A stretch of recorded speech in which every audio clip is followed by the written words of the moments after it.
जम्मू और कश्मीर में उधमपुर का आकाश असामान्य रूप से नीचा और भारी था।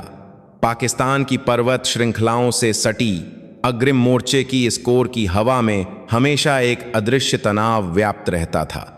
भारतीय सेना की XXI कोर, जिसे आमतौर पर विजय कोर के नाम से जाना जाता था, इसका नाम प्रगति और विजय की आकांक्षाओं से ओतप्रोत था। लेकिन यहां तैनात सैनिकों के लिए विजय कभी कभी एक भारी वास्तविकता का दूसरा नाम था, जिसके लिए उन्हें अपना सब कुछ दांव पर लगाना पड़ता था। कोर का हृदय, मुख्यालय की इमारत, अपने आस पास की हरी भरी पहाड़ियों के साथ मेल नहीं खाती थी। वह कठोर और सीधी रेखाओं में बनी थी।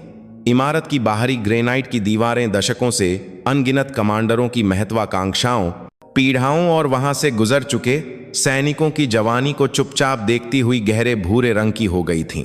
मुख्यालय की दूसरी मंजिल पर कोर कमांडर के कार्यालय के ठीक बगल में चीफ ऑफ स्टाफ का कार्यालय था, जिसके प्रमुख कर्नल विक्रम सिंह राणा थे।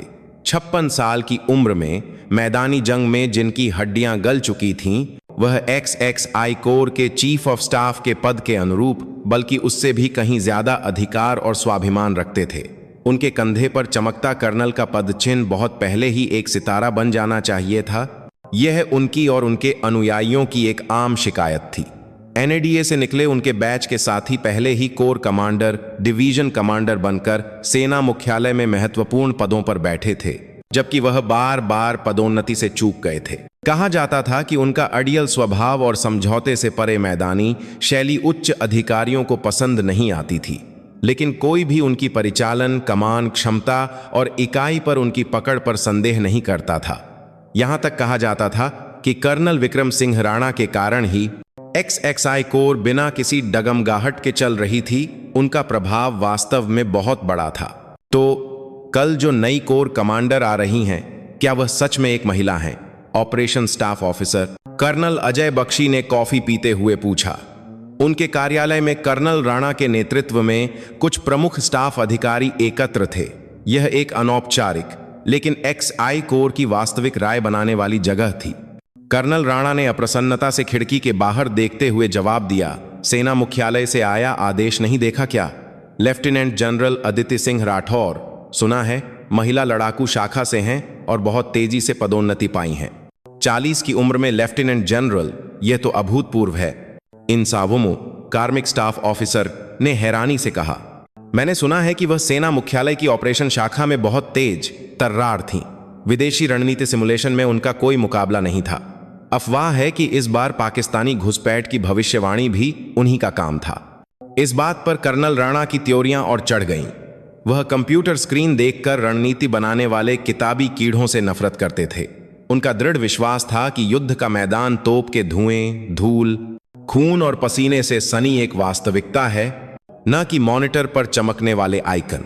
और ऊपर से एक महिला, वह यह मान सकते थे कि महिला सैनिक प्रशासन या आपूर्ति जैसे गैर लड़ाकू क्षेत्रों में अपनी क्षमता दिखा सकती हैं, लेकिन कोर कमांडर का पद, जो हजारों सैनिकों का नेतृत्व करने और दुश्मन से लड़ने की जिम्मेदारी वाला था, उनकी नजर में मौलिक रूप से अलग था। रणनीति सिमुलेशन? हाँ, बकवास। जिस नौसिखिए ने कभी गोलियों की बौछार के बीच बंकर में अपने साथियों को दिलासा देते हुए रात नहीं बिताई, वह क्या जानेगा। मेज पर बैठकर कुछ क्लिक करना क्या रणनीति होती है? उनकी आवाज में स्पष्ट मैप्रिस तिरस्कार था। यह अग्रिम मोर्चा है, यहां कल भी जंग छिड़ सकती है। ऐसी जगह पर एक अनुभवहीन नौसिखिया, और वह भी एक महिला को बिठाना, लगता है रक्षा मंत्रालय के बड़े बुजुर्गों का दिमाग फिर गया है। लेकिन चीफ ऑफ स्टाफ, आपको इतना भी। कर्नल बख्शी ने सावधानी से बात शुरू की, लेकिन राणा ने हाथ उठाकर उन्हें रोक दिया।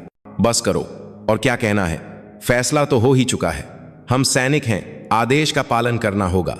लेकिन देखना, जब वह औरत कोर कमांडर बनकर ऊल जलूल हरकतें करेगी, तो यह पूरी कोर हिल जाएगी। हमें अनुशासन फिर से स्थापित करना होगा। उनकी आंखें ठंडी और दृढ़ थीं। नई कोर कमांडर के लिए उनमें रत्ती भर भी उम्मीद या सम्मान नहीं था। उनके लिए लेफ्टिनेंट जनरल अदिति सिंह राठौर केवल एक महिला और एक नौसिखिया थीं, जो उनके संभावित पद को छीनकर पैराशूट से उतरी थीं। अगली सुबह नए कोर कमांडर के शपथ ग्रहण समारोह की तैयारी में व्यस्त थी। परेड ग्राउंड पर अधीनस्थ इकाइयों के प्रतिनिधि सैनिक कतार में खड़े थे और मुख्यालय के सामने कोर कमांड के वाहन पंक्तिबद्ध थे।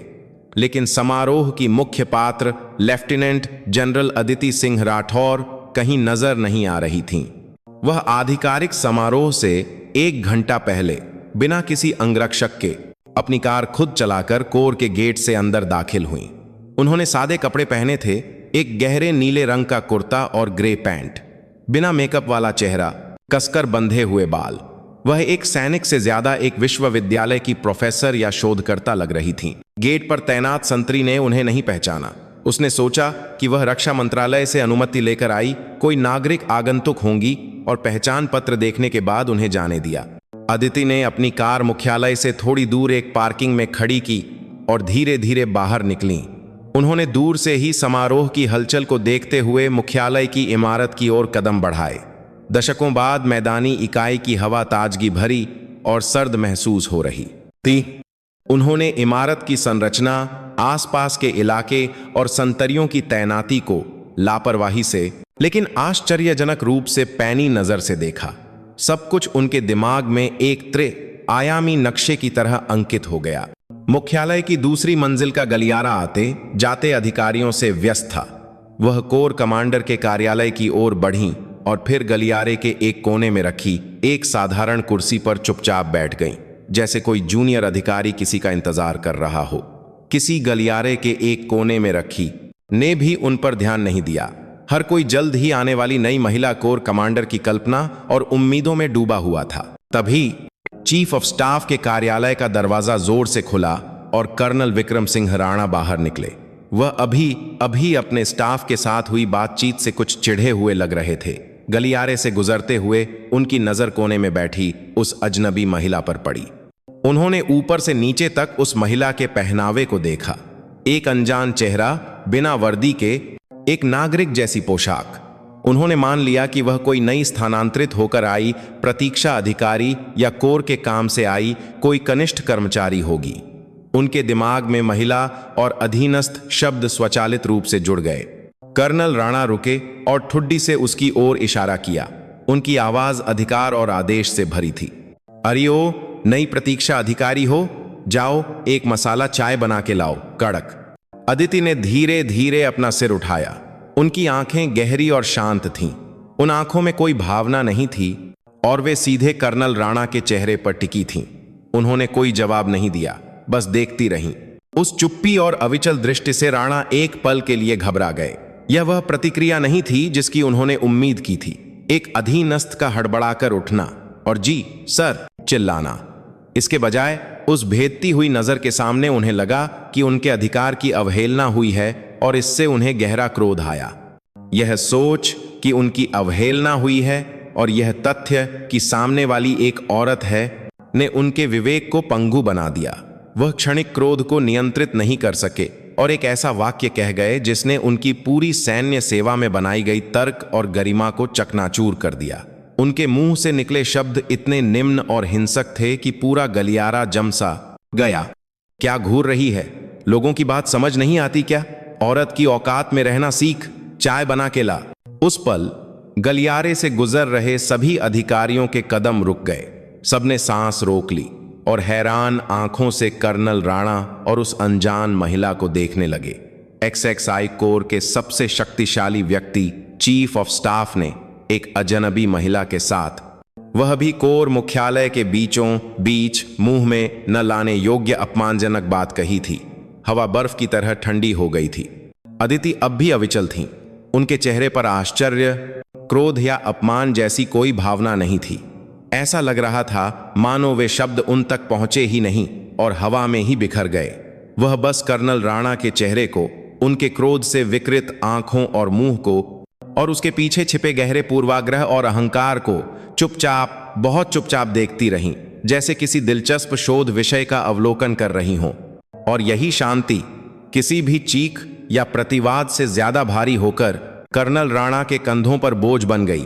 उन्हें एहसास होने लगा कि उन्होंने क्या कर दिया है, लेकिन पानी सिर से ऊपर जा चुका था। गलियारे में खड़े सभी लोगों की निगाहें चाकुओं की तरह उनकी पीठ में चुभ रही थीं। उन्हें स्थिति को संभालना था, लेकिन उन्हें समझ नहीं आ रहा था कि क्या कहें। उनका जीवन भर का स्वाभिमान और अधिकार गलियारे के बीचों बीच बिखर रहा था। और कुछ मिनट बाद कोर कमांडर का सहायक तेजी से गलियारे में भागता हुआ आया और चिल्लाया, नई कोर कमांडर मैडम, क्या आप आ गई हैं? मिल गईं। सहायक की नजर सीधे कुर्सी पर बैठी अदिति पर पड़ी। तब जाकर कर्नल राणा सहित गलियारे में मौजूद सभी लोगों को समझ आया कि उन्होंने अभी जो दृश्य देखा है और उनके चीफ ऑफ स्टाफ ने जो किया है उसका क्या मतलब है। कर्नल राणा के चेहरे से खून गायब हो गया और वह एक पत्थर की मूर्ति की तरह सफेद पड़ गए। उनकी आंखों में जैसे भूकंप आ गया हो। अदिति तब धीरे धीरे अपनी जगह से उठी। उन्होंने अपने पास दौड़कर आए सहायक पर कोई ध्यान नहीं दिया और पत्थर बन चुके कर्नल राणा की ओर एक कदम बढ़ाया। उनके होठों पर पहली बार एक हल्की लेकिन बर्फीले सूजे की तरह तीखी मुस्कान आई। चीफ ऑफ स्टाफ, उनकी आवाज धीमी थी लेकिन पूरे गलियारे में स्पष्ट रूप से गूंजी, वह मसाला चाय मैं आपको बाद में खुद बनाकर पिलाऊंगी। यह XI कोर के पूरे भाग्य को हिला देने वाले एक बड़े तूफान की शुरुआत की आवाज थी। कोर कमांडर का शपथ ग्रहण समारोह योजना के अनुसार हुआ। परेड ग्राउंड पर खड़े सैकड़ों सैनिकों के सामने मंच पर खड़ी लेफ्टिनेंट जनरल अदिति सिंह राठौर का व्यक्तित्व 1 घंटे पहले गलियारे में दिखे। व्यक्तित्व से इतना अलग था कि यकीन करना मुश्किल था। कड़क इस्त्री की हुई वर्दी, कंधों पर चमकते 3 सितारे और कोई भी भावना प्रकट न करने वाला भावहीन चेहरा।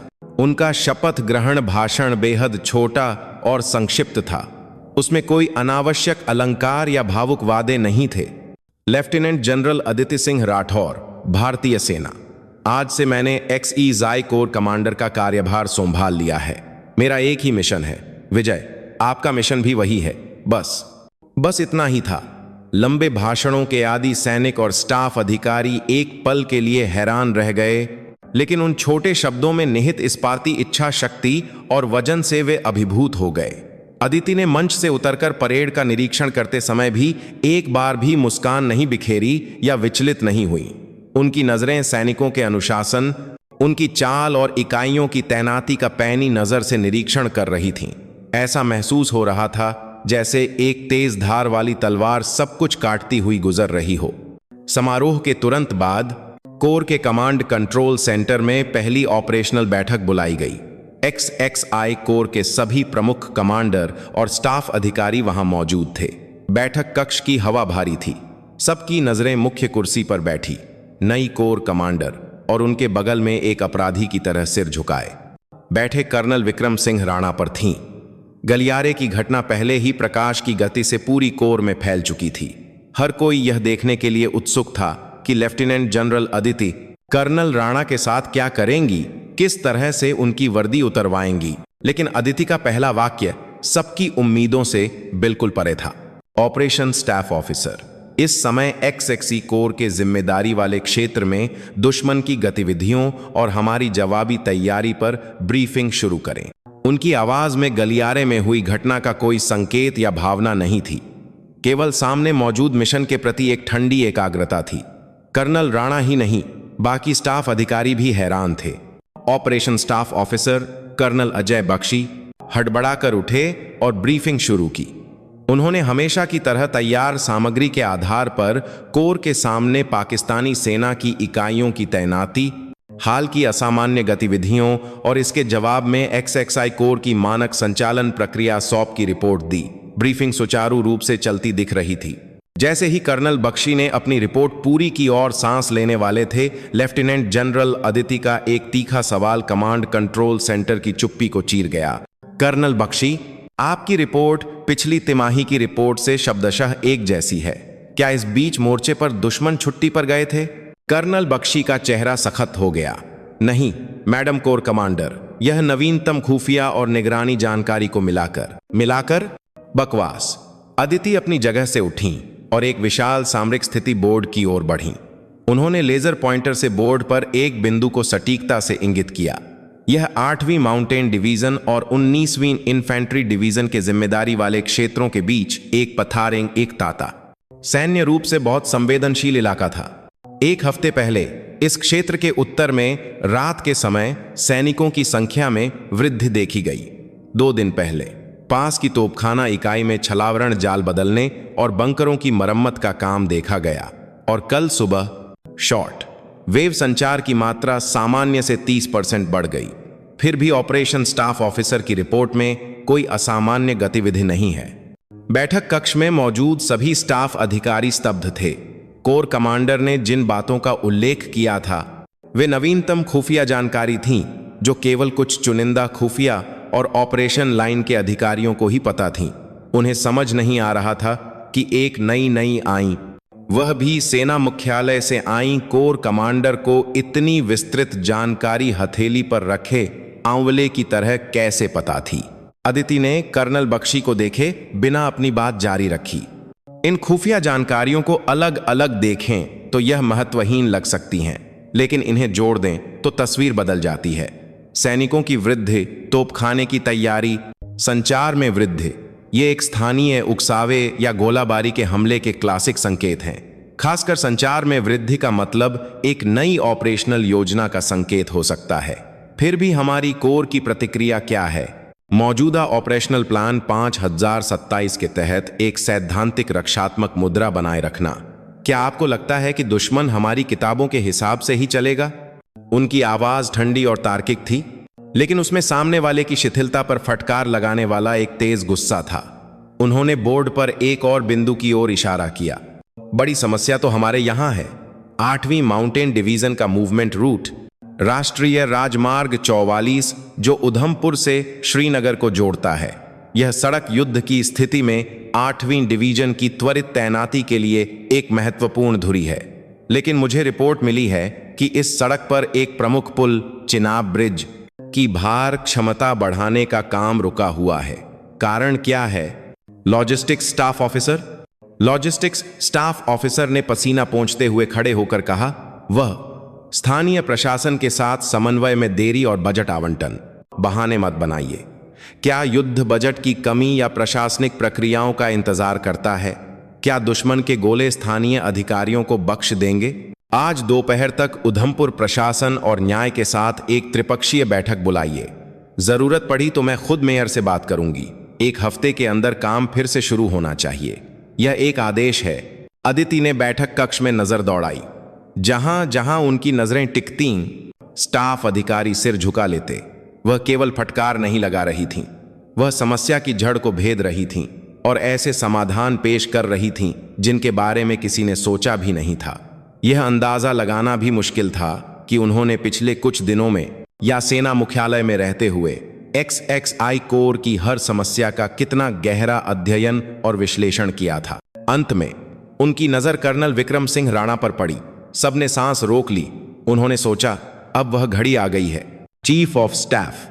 जी madam corps commander, colonel Rana ने दबी हुई आवाज में जवाब दिया। उनका पुराना रौब कहीं नहीं था। हमारी कोर की मौजूदा ऑपरेशनल योजना बहुत जांहा कठोर है। यह पूर्वानुमानित पैटर्न का दोहराव मात्र है। अगर दुश्मन का कमांडर थोड़ा भी चालाक हुआ तो वह हमारी अगली चाल आसानी से भांप लेगा।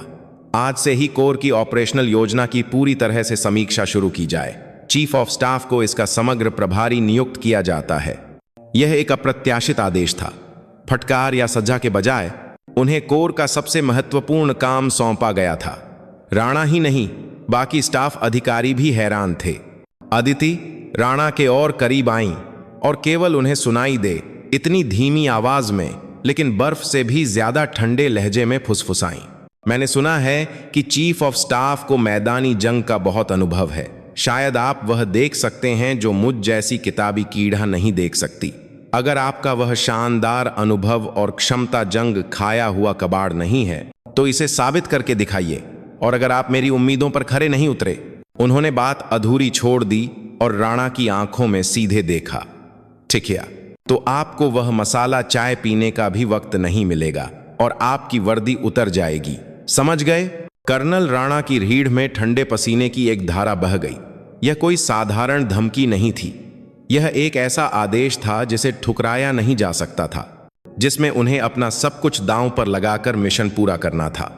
उन्होंने उसे सार्वजनिक रूप से अपमानित करने या सजा देने के बजाय उसके स्वाभिमान और क्षमता को कसौटी पर रखने का सबसे क्रूर और प्रभावी तरीका चुना था। उन्हें एहसास हुआ कि जिस नई कोर कमांडर को उन्होंने औरत और नौसिखिया कहकर नजरअंदाज किया था, वह पूरी तरह से उनके हाथ की कठपुतली बन चुके थे।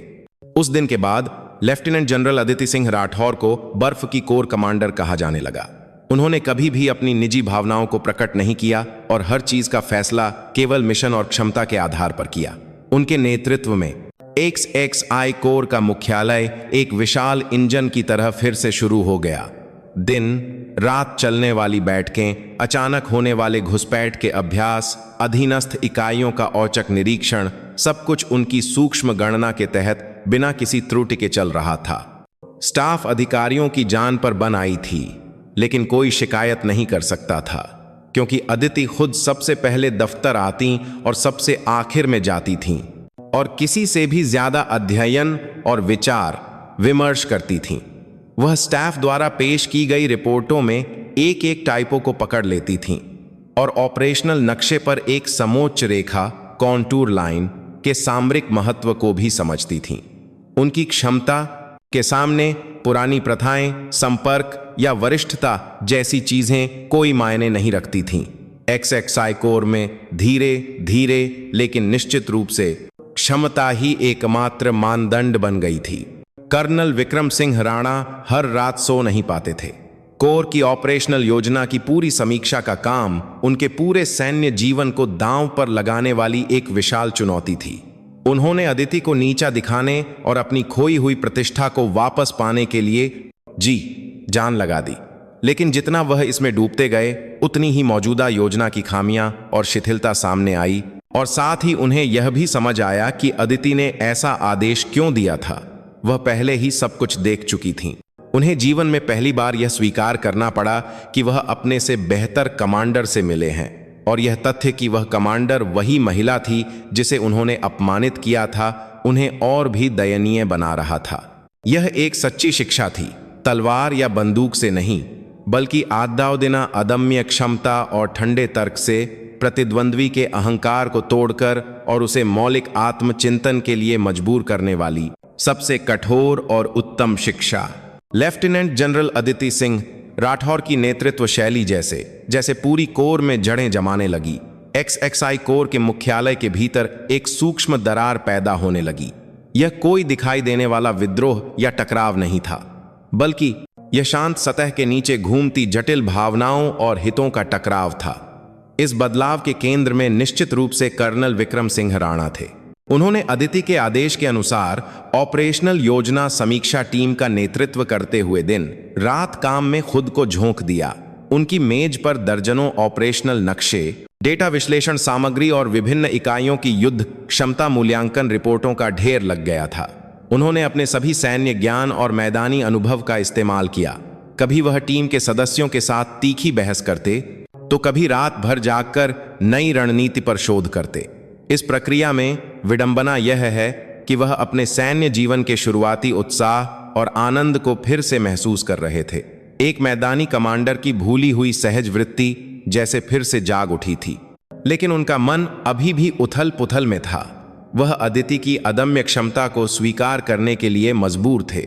उन्होंने जिन समस्याओं की ओर इशारा किया था, वे जांच करने पर स्पष्ट रूप से सच साबित हुईं, और उन्होंने जो दिशा दिखाई थी वह आश्चर्यजनक रूप से सटीक थी।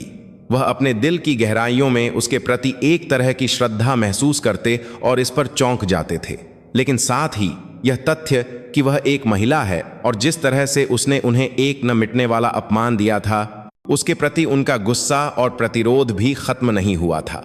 ये दोनों भावनाएं उनके भीतर लगातार टकराती और उन्हें परेशान करती थीं। राणा का यह भ्रम उनके अनुयायी पुराने गुट के स्टाफ अधिकारियों में भी फैल गया।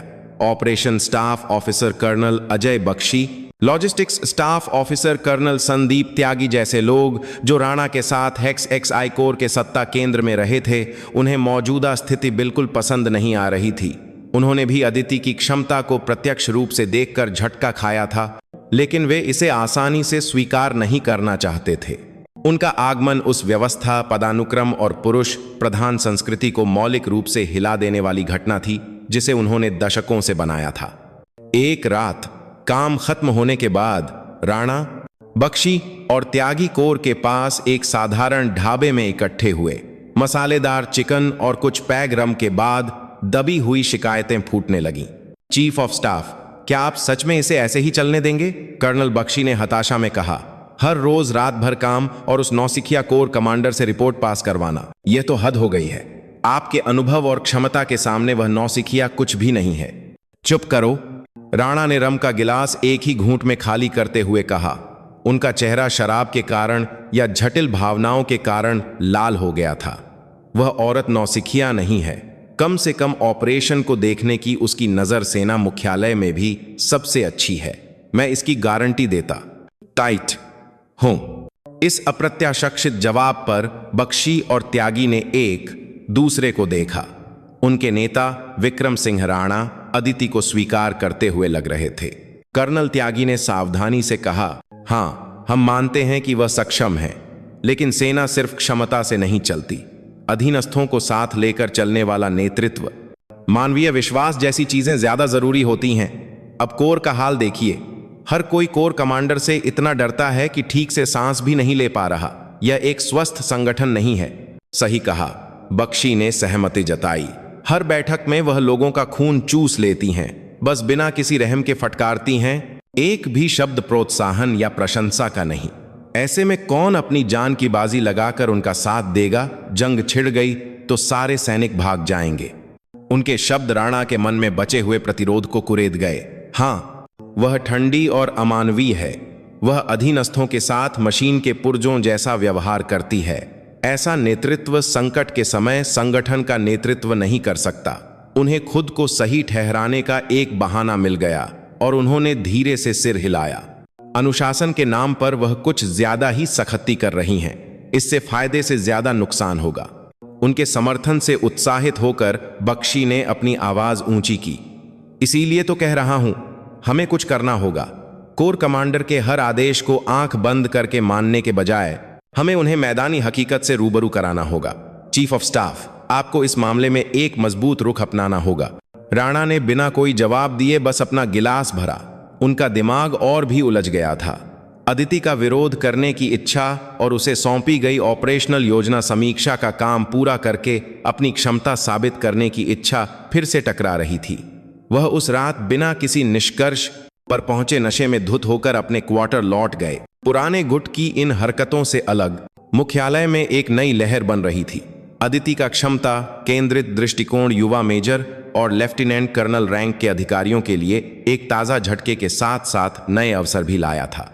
खासकर महिला अधिकारियों में पहले से कहीं ज्यादा उत्साह था। खुफिया विभाग की मेजर प्रिया शर्मा कोर में एक मानी हुई विशेषज्ञ थीं, लेकिन अब तक उनकी रिपोर्टों को अक्सर नजरअंदाज कर दिया जाता था। एक औरत क्या जानेगी वाली अदृश्य दीवार से वह टकराती रहती थीं। लेकिन अदिति ने अपने पहले ही हफ्ते में मेजर शर्मा को सीधे बुलाया। मेजर शर्मा, आपकी पिछले महीने की रिपोर्ट पाकिस्तानी विशेष बलों के घुसपैठ के रास्तों में विविधता की संभावना का विश्लेषण मैंने पढ़ी। बहुत प्रभावशाली थी। मेजर प्रिया शर्मा को अपने कानों पर विश्वास नहीं हुआ। कोर कमांडर ने एक मेजर की रिपोर्ट को सीधे, वह भी शीर्षक के साथ याद करके उल्लेख किया था। पारंपरिक विश्लेषण से अलग आपका रचनात्मक दृष्टिकोण मुझे पसंद आया। खासकर सोशल मीडिया और ड्रोन का इस्तेमाल करके नागरिकों के वेश में घुसपैठ का परिदृश्य काफी विश्वसनीय है। इस हिस्से को और विकसित करके हमारी कोर की रक्षा योजना में कैसे लागू किया जा सकता है, इस पर एक विस्तृत रिपोर्ट दें। किसी के जरिए नहीं, सीधे मुझे रिपोर्ट करें। उस दिन के बाद मेजर प्रिया शर्मा के जैसे पंख लग गए। वह इस बात से अभिभूत थीं कि उन्हें एक ऐसा कमांडर मिला है जो उन्हें अपनी क्षमता का पूरा उपयोग करने का अवसर दे रहा है। सिर्फ वह ही नहीं, कई युवा अधिकारी जिन्हें प्रतिभा के बावजूद पृष्ठभूमि या संपर्क न होने के कारण दरकिनार कर दिया गया था, अदिति की नजर में आए और उन्हें महत्वपूर्ण काम मिलने लगे। वे लेफ्टिनेंट जनरल अदिति को सिर्फ एक वरिष्ठ अधिकारी नहीं, बल्कि अपने भविष्य का मार्ग प्रशस्त करने वाली एक रोल मॉडल मानने लगे और उन पर अटूट विश्वास करने लगे। इस तरह XXI कोर का मुख्यालय अदिति के नेतृत्व वाले नए समूह और कर्नल राणा के नेतृत्व वाले पुराने गुट में अदृश्य रूप से बौंट गया। यह दरार अभी सतह पर नहीं आई थी, लेकिन यह पूरी कोर की हवा बदल रही थी। बैठक कक्ष में अभी भी अदिति के तीखे सवाल और निर्देश जारी थे, लेकिन उन्हें स्वीकार करने वाले स्टाफ अधिकारियों का रवैया थोड़ा अलग था। नया समूह सक्रिय रूप से अपनी राय देता और विकल्प सुझाने की कोशिश करता, जबकि पुराना गुट अनिच्छा से सहमति जताता या चुप रहकर निष्क्रिय प्रतिरोध करता था। अदिति इन सभी बदलावों को अपनी हथेली की तरह देख रही थीं। उन्होंने जानबूझकर इस दरार को बढ़ने दिया, बल्कि वह इसका आनंद ले रही थीं। वह मानती थीं कि यह एक पुराने और कठोर संगठन के नई व्यवस्था में ढलने की प्रक्रिया में होने वाला एक स्वाभाविक दर्द है। उन्होंने पुराने गुट की शिकायतों को बलपूर्वक नहीं दबाया, इसके बजाय वह ऐसे परिणाम और उपलब्धियां पेश करना चाहती थीं जिनका वे खंडन न कर सकें। एक दोपहर ऑपरेशनल योजना समीक्षा की मध्यवर्ती रिपोर्टिंग हुई। कर्नल राणा ने कई रातें जागकर तैयार की गई रिपोर्ट अदिति के सामने पेश की। उनकी रिपोर्ट पहले की तुलना में कहीं ज्यादा सूक्ष्म और तार्किक थी, लेकिन अदिति संतुष्ट नहीं थी। चीफ ऑफ स्टाफ, मैं मानती हूं कि आपने मेहनत की है, लेकिन आपकी योजना अभी भी सिर्फ रक्षा पर केंद्रित है। अदिति स्थिति बोर्ड की ओर गईं और पाकिस्तानी सेना के संभावित आक्रमण के अक्षों को लाल रंग से खींचा। फिर उन्होंने एक बिल्कुल अलग जगह पर नीले रंग का तीर बनाया। हम हमेशा दुश्मन के पहले वार का इंतजार क्यों करें? अगर दुश्मन के हमले के संकेत स्पष्ट हैं, तो हम पहले ही उनकी प्रमुख सुविधाओं पर हमला करके उनके हमले की इच्छा को क्यों नहीं तोड़ देते? एक आक्रामक रक्षा की अवधारणा को क्यों लागू नहीं करते? उदाहरण के लिए, अगर यह निश्चित है कि दुश्मन की तोपखाना इकाई गोलाबारी की तैयारी कर रही है, तो हम अपनी क्नौ वज्र तोपों और पिनाका रॉकेटों से उस इकाई के मुख्यालय और तोपखाने को पहले ही निष्क्रिय कर दें। बैठक कक्ष में जैसे किसी ने ठंडा पानी डाल दिया हो। प्रीएम्प्टिव स्ट्राइक एक सैन्य रूप से बहुत संवेदनशील और खतरनाक अवधारणा थी। अगर यह गलत हो गया तो यह युद्ध को और भड़का सकता था। कर्नल अजय बख्शी ने सावधानी से प्रतिवाद किया। मैडम कोर कमांडर, यह बहुत खतरनाक विचार है। यह संघर्ष विराम समझौते का उल्लंघन हो सकता है और पूर्ण युद्ध में बदल सकता है। इसीलिए मैंने कहा, अगर संकेत स्पष्ट हों। अदिति की आवाज ठंडी थी। मैं तब की बात कर रही हूं जब हम अपनी सभी खुफिया और निगरानी क्षमताओं का उपयोग करके 99% सुनिश्चित हों कि दुश्मन का इरादा हमला करने का है। हम कब तक मार खाने के बाद जवाबी कार्रवाई करेंगे? इस बीच हमारे सैनिक और नागरिक मरते रहें। क्या आपने नहीं सुना कि सबसे अच्छी रक्षा आक्रमण है? उन्होंने राणा की ओर देखा। चीफ ऑफ स्टाफ, आप मैदानी विशेषज्ञ हैं। मेरा यह विचार सैन्य रूप से संभव है या नहीं? इसमें क्या खतरे हैं और उन खतरों को कैसे नियंत्रित किया जा सकता है? इसकी समीक्षा करके फिर से रिपोर्ट दें। नहीं कर सकते? राणा ने अपने होंठ भींच लिए। उनका विचार साहसिक और खतरनाक था, लेकिन साथ ही दिल की धड़कनें बढ़ा देने वाला आकर्षक भी था। यह उनकी रक्षात्मक सोच की सीमाओं को तोड़ रहा था। वह अनजाने में ही जवाब दे बैठे। नहीं मैडम, मैं इसकी समीक्षा करूंगा। यह जवाब देते हुए राणा ने महसूस किया कि उनके और अदिति के बीच की अदृश्य दीवार में एक और दरार आ गई है। यह हार या समर्पण की भावना नहीं थी। यह एक सैनिक के रूप में अपने से ज्यादा व्यापक और गहरे युद्ध क्षेत्र को देखने वाले कमांडर के प्रति एक शुद्ध बौद्धिक जिज्ञासा और चुनौती की भावना थी। लेकिन उन्हें यह नहीं पता था कि उनके इर्द गिर्द इकट्ठा हुए पुराने गुट की दरार और भी गहरी हो रही थी। वे बदलते हुए कर्नल राणा से नाराजगी और विश्वासघात महसूस करने लगे थे, और लेफ्टिनेंट जनरल अदिति के प्रति उनकी घृणा और भी स्पष्ट रूप धारण कर रही थी। अदृश्य दरार अब सतह के नीचे नहीं रहने वाली थी। यह जल्द ही पूरी XI कोर को हिला देने वाले एक बड़े विस्फोट की पूर्व सूचना थी। लेफ्टिनेंट जनरल अदिति का आक्रामक रक्षा का विचार XI कोर के मुख्यालय में फेंका गया एक बड़ा पत्थर था। यह सिर्फ एक रणनीति का बदलाव नहीं था, बल्कि दशकों से चली आ रही कोर की सोच को हिला देने वाली एक घोषणा थी। कर्नल विक्रम सिंह राणा इस काम को लेकर कई रातें सोचते रहे। उनका विचार खतरनाक था, लेकिन उन्हें धीरे धीरे यह महसूस होने लगा था कि इसके पीछे दुश्मन की इच्छा को पहले ही तोड़कर अपनी सेना के नुकसान को कम करने की एक कमांडर की सबसे मौलिक चिंता छिपी थी। उनके मन से महिला और नौसिखिया का पूर्वाग्रह मिट रहा था और उसकी जगह कमांडर अदिति सिंह राठौर की छवि बन रही थी। लेकिन हर कोई राणा की तरह नहीं बदल रहा था।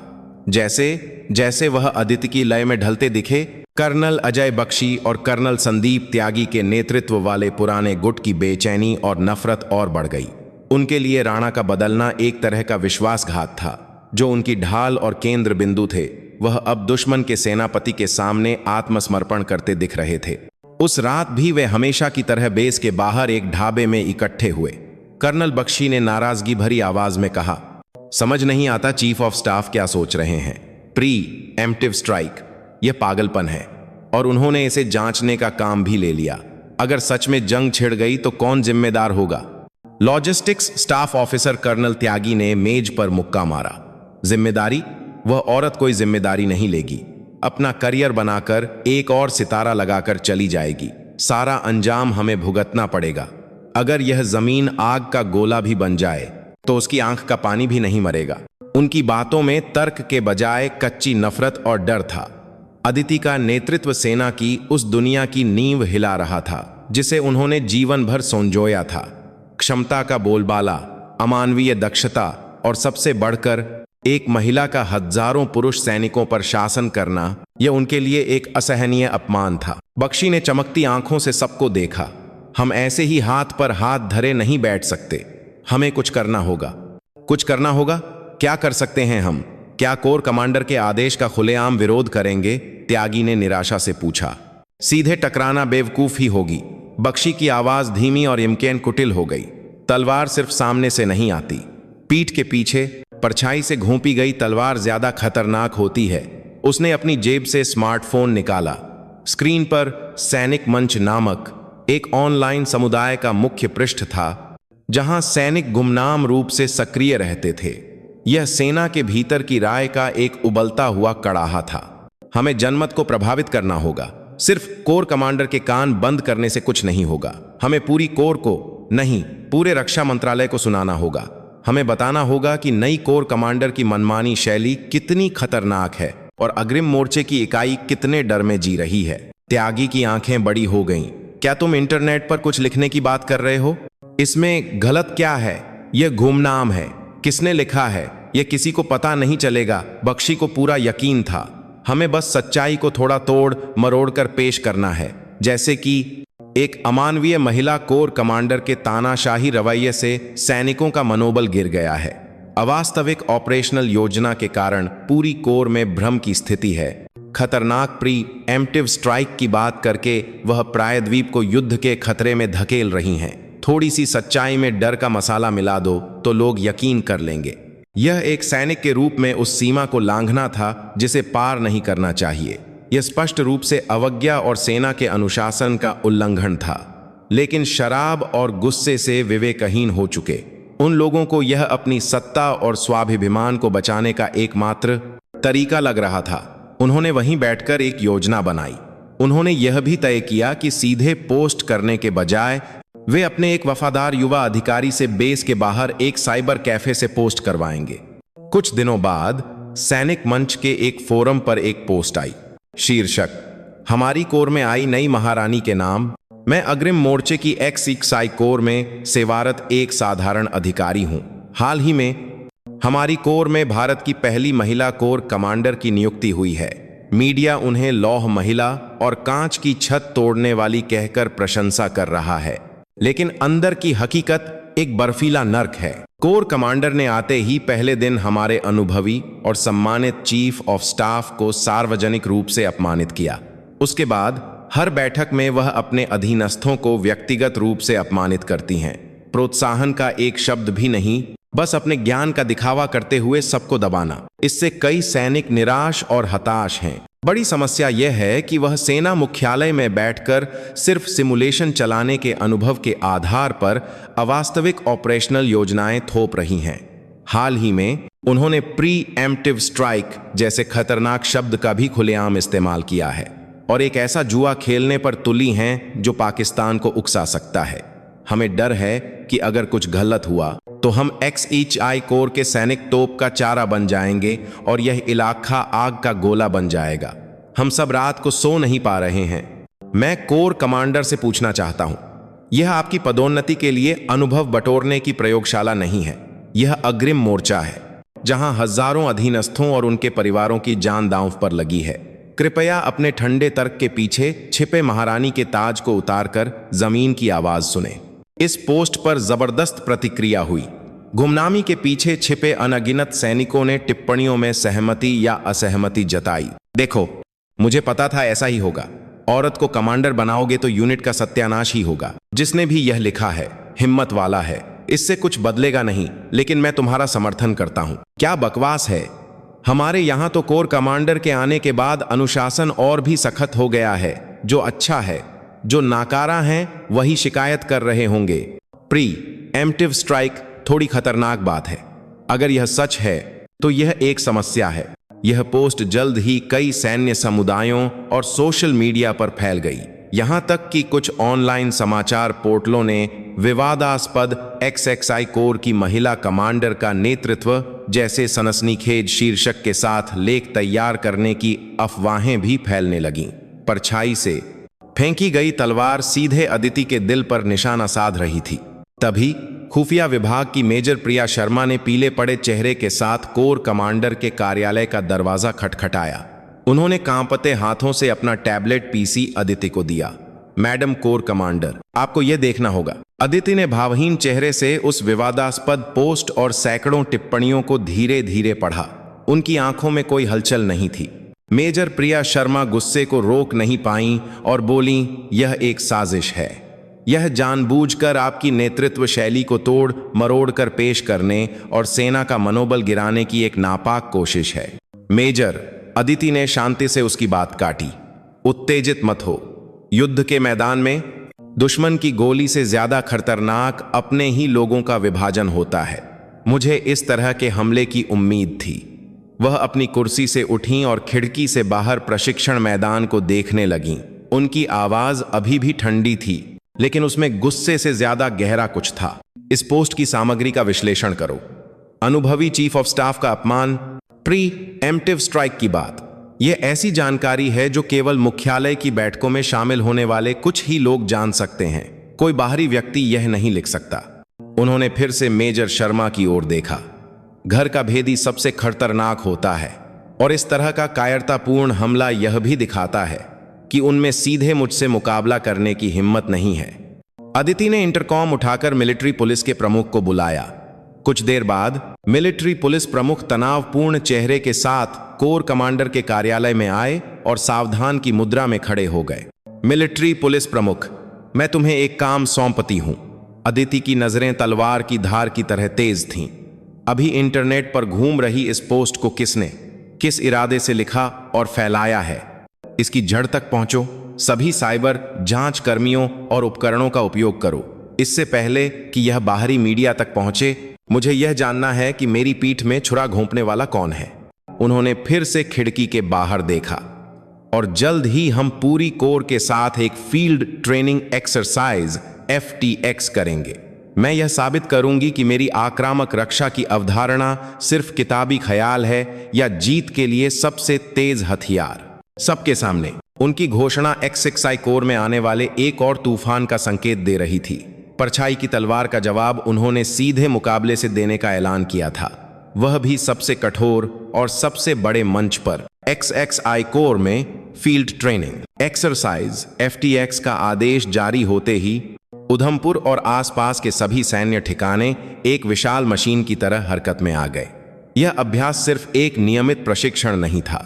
यह नई कोर कमांडर अदिति सिंह राठौर के नेतृत्व दर्शन और कोर के भविष्य की एक बड़ी परीक्षा थी। अभ्यास का मुख्य उद्देश्य आक्रामक रक्षा की ऑपरेशनल योजना की प्रभावशीलता को परखना था। कोर की सबसेलित अभिजात इकाई 8वीं mountain division Himalayan vipers Aditi की नई योजना को लागू करने वाली ब्लू फोर्स मित्र सेना बनी।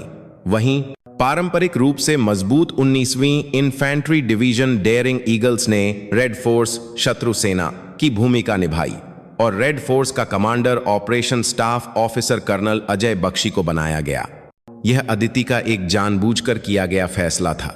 उन्होंने अपनी अवधारणा से सबसे ज्यादा असंतुष्ट व्यक्ति को ही उसे तोड़ने का मौका दिया था। कर्नल बख्शी ने इसे अपने लिए एक अपमान और साथ ही एक सुनहरा अवसर माना। उन्होंने अदिति की अवास्तविक योजना को पूरी तरह से ध्वस्त करके उसे नीचा दिखाने और अपनी प्रतिष्ठा वापस पाने की कसम खाई।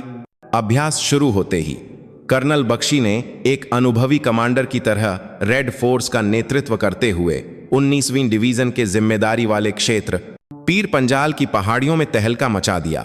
उन्होंने अदिति के ड्रोन और निगरानी उपकरणों को धोखा देने के लिए चालाक रणनीति का इस्तेमाल किया।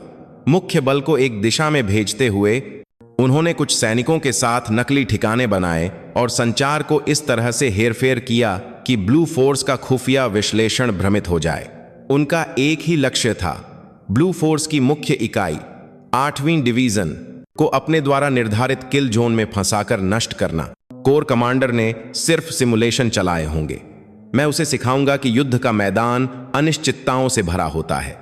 रेड फोर्स के कमांड टेंट में बख्शी ने ऑपरेशनल नक्शे को देखते हुए एक विजयी मुस्कान के साथ सोचा। सब कुछ उसकी योजना के अनुसार चल रहा था। उसी समय एक पहाड़ी की गहराई में स्थित ब्लू फोर्स के कमांड पोस्ट सीपी में हवा तनाव से भरी थी। एक विशाल स्क्रीन पर युद्ध के मैदान की स्थिति लाइव दिखाई जा रही थी, लेकिन रेड फोर्स के मुख्य बल का सटीक स्थान पता नहीं चल रहा था। रिपोर्ट, रेड फोर्स का एक बड़ा बल पुंछ की ओर बढ़ रहा है।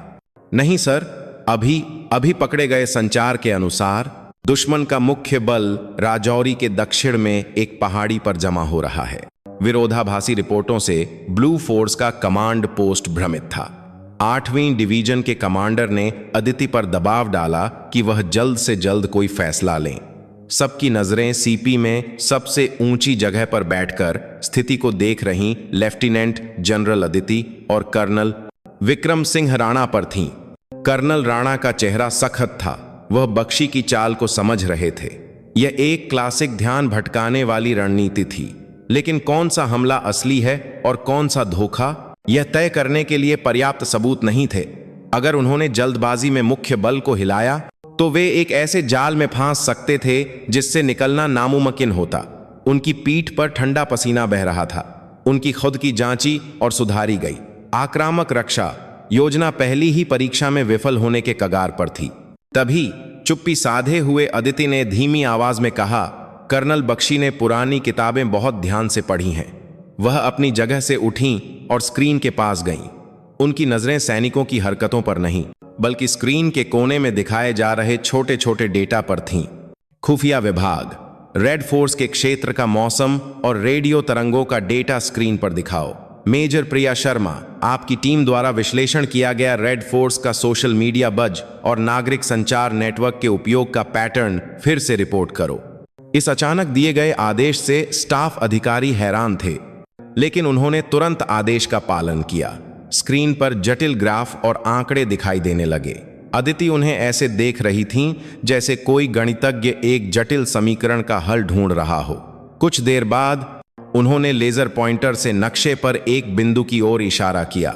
वह जगह सभी अनुमानित मार्गों से अलग थी। एक साधारण पहाड़ी जो पहली नजर में किसी भी सामरिक महत्व की नहीं लगती थी। बख्शी का मुख्य बल यहां है। इस दृढ़ घोषणा पर सीपी में मौजूद सभी लोग चौंक गए। कर्नल राणा ने हैरानी से पूछा, मैडम कोर कमांडर, वहां तो कोई संकेत नहीं है। इसका आधार क्या है? इसका आधार है कर्नल बख्शी का अहंकार। अदिति ने शांति से समझाना शुरू किया। वह यह मानकर चल रहा है कि हम सिर्फ ड्रोन और संचार निगरानी पर निर्भर रहेंगे, इसीलिए वह जानबूझकर नकली जानकारी फैला रहा है। लेकिन वह एक महत्वपूर्ण बात भूल गया। उस क्षेत्र में बादलों की मोटाई और पात भूल गया। नमी, मौसम की ऐसी स्थिति में हमारे नवीनतम टोही ड्रोन की इंफ्रारेड क्षमता काफी कम हो जाती है। वह जानबूझकर वहां छिपा है और सोच रहा है कि हम उसे खो चुके हैं और हम पर हंस रहा होगा, उन्होंने आगे कहा। और मेजर शर्मा की रिपोर्ट के अनुसार अभ्यास शुरू होने के तुरंत बाद से उस पहाड़ी के पास के नागरिक सेल टावरों का ट्रैफिक थोड़ा बढ़ा है। इसका मतलब है कि वे सैन्य संचार से बच रहे हैं और अधिकारी अपने व्यक्तिगत स्मार्टफोन पर छोटे संदेश भेजकर कमांड बनाए हुए हैं। यह एक पुरानी चाल करदाहब है, लेकिन उसका यह अहंकार कि हम केवल हाई टेक निगरानी पर ध्यान देंगे, उसकी सबसे बड़ी कमजोरी है। उस पल कर्नल राणा के रोंगटे खड़े हो गए। अदिति सिर्फ सैनिकों की हरकतों को नहीं देख रही थीं, वह युद्ध के मैदान के हर तत्व, मौसम, रेडियो तरंगे, भूगोल और दुश्मन कमांडर के मनोविज्ञान को एक विशाल तस्वीर के रूप में देख रही थीं। यह सिमुलेशन से परे युद्ध के मैदान पर शासन करने वाले की अंतर्दृष्टि थी। सबसे अच्छी रक्षा आक्रमण है, अदिति ने राणा को देखते हुए कहा। चीफ ऑफ स्टाफ, अब आपकी बनाई योजना को अमल में लाने का समय है, आपके अपने हाथों से। राणा ने अब और संकोच नहीं किया। उन्हें अदिति के फैसले पर एक 100% भरोसा हो गया था। उन्होंने माइक उठाया और बिना किसी कांपती आवाज के आदेश देना शुरू किया। आदेश जारी। 8वीं डिवीजन का मुख्य बल अपनी जगह पर रहकर रक्षात्मक मुद्रा बनाए रखे। कोर की तोपखाना ब्रिगेड तुरंत अपनी गोलाबारी का लक्ष्य अमुक पहाड़ी पर केंद्रित करने की तैयारी करे। और फिर उन्होंने एक गहरी सांस ली और योजना के मुख्य बिंदु को कहा। ट्वी एट ईस्ट आई कोर की एविएशन ब्रिगेड, एक हमलावर हेलीकॉप्टर स्क्वाड्रन तुरंत उड़ान भरे। सभी उपलब्ध बल का उपयोग करके दुश्मन के दिल यानी रेड फोर्स के मुख्यालय पहाड़ी B-23 पर हमला करो। पहले दुश्मन का सिर काटो। मैं दोहराता हूं, दुश्मन का सिर काटो। यह आक्रामक रक्षा का सार था। दुश्मन के मुख्य बल से लड़ने के बजाय पहले उसकी कमान प्रणाली को ध्वस्त करके युद्ध के मैदान को पंगु बना देना। एक साहसिक योजना। ब्लू फोर्स का CP अदिति और राणा के इस फैसले पर आश्चर्य और उत्साह से भर गया। पहाड़ी B-23 पर छलावरण टेंट के अंदर कर्नल अजय बख्शी इंतजार कर रहे थे कि ब्लू फोर्स उनके जाल में फांसे। वह अपनी पाटसार त्रुटिहीन धोखेबाजी की रणनीति से संतुष्ट होकर कॉफी पी रहे थे। तभी जमीन को हिला देने वाली एक गगनभेदी आवाज के साथ टेंट के बाहर से चीखें सुनाई दी। दुश्मन के हेलीकॉप्टर। जब बख्शी टेंट से बाहर भागे तो उन्होंने देखा कि आकाश हमलावर हेलीकॉप्टरों से काला हो गया है। हेलीकॉप्टर आग उगलते हुए रेड फोर्स के मुख्यालय और संचार सुविधाओं पर सटीक निशाना साध रहे थे।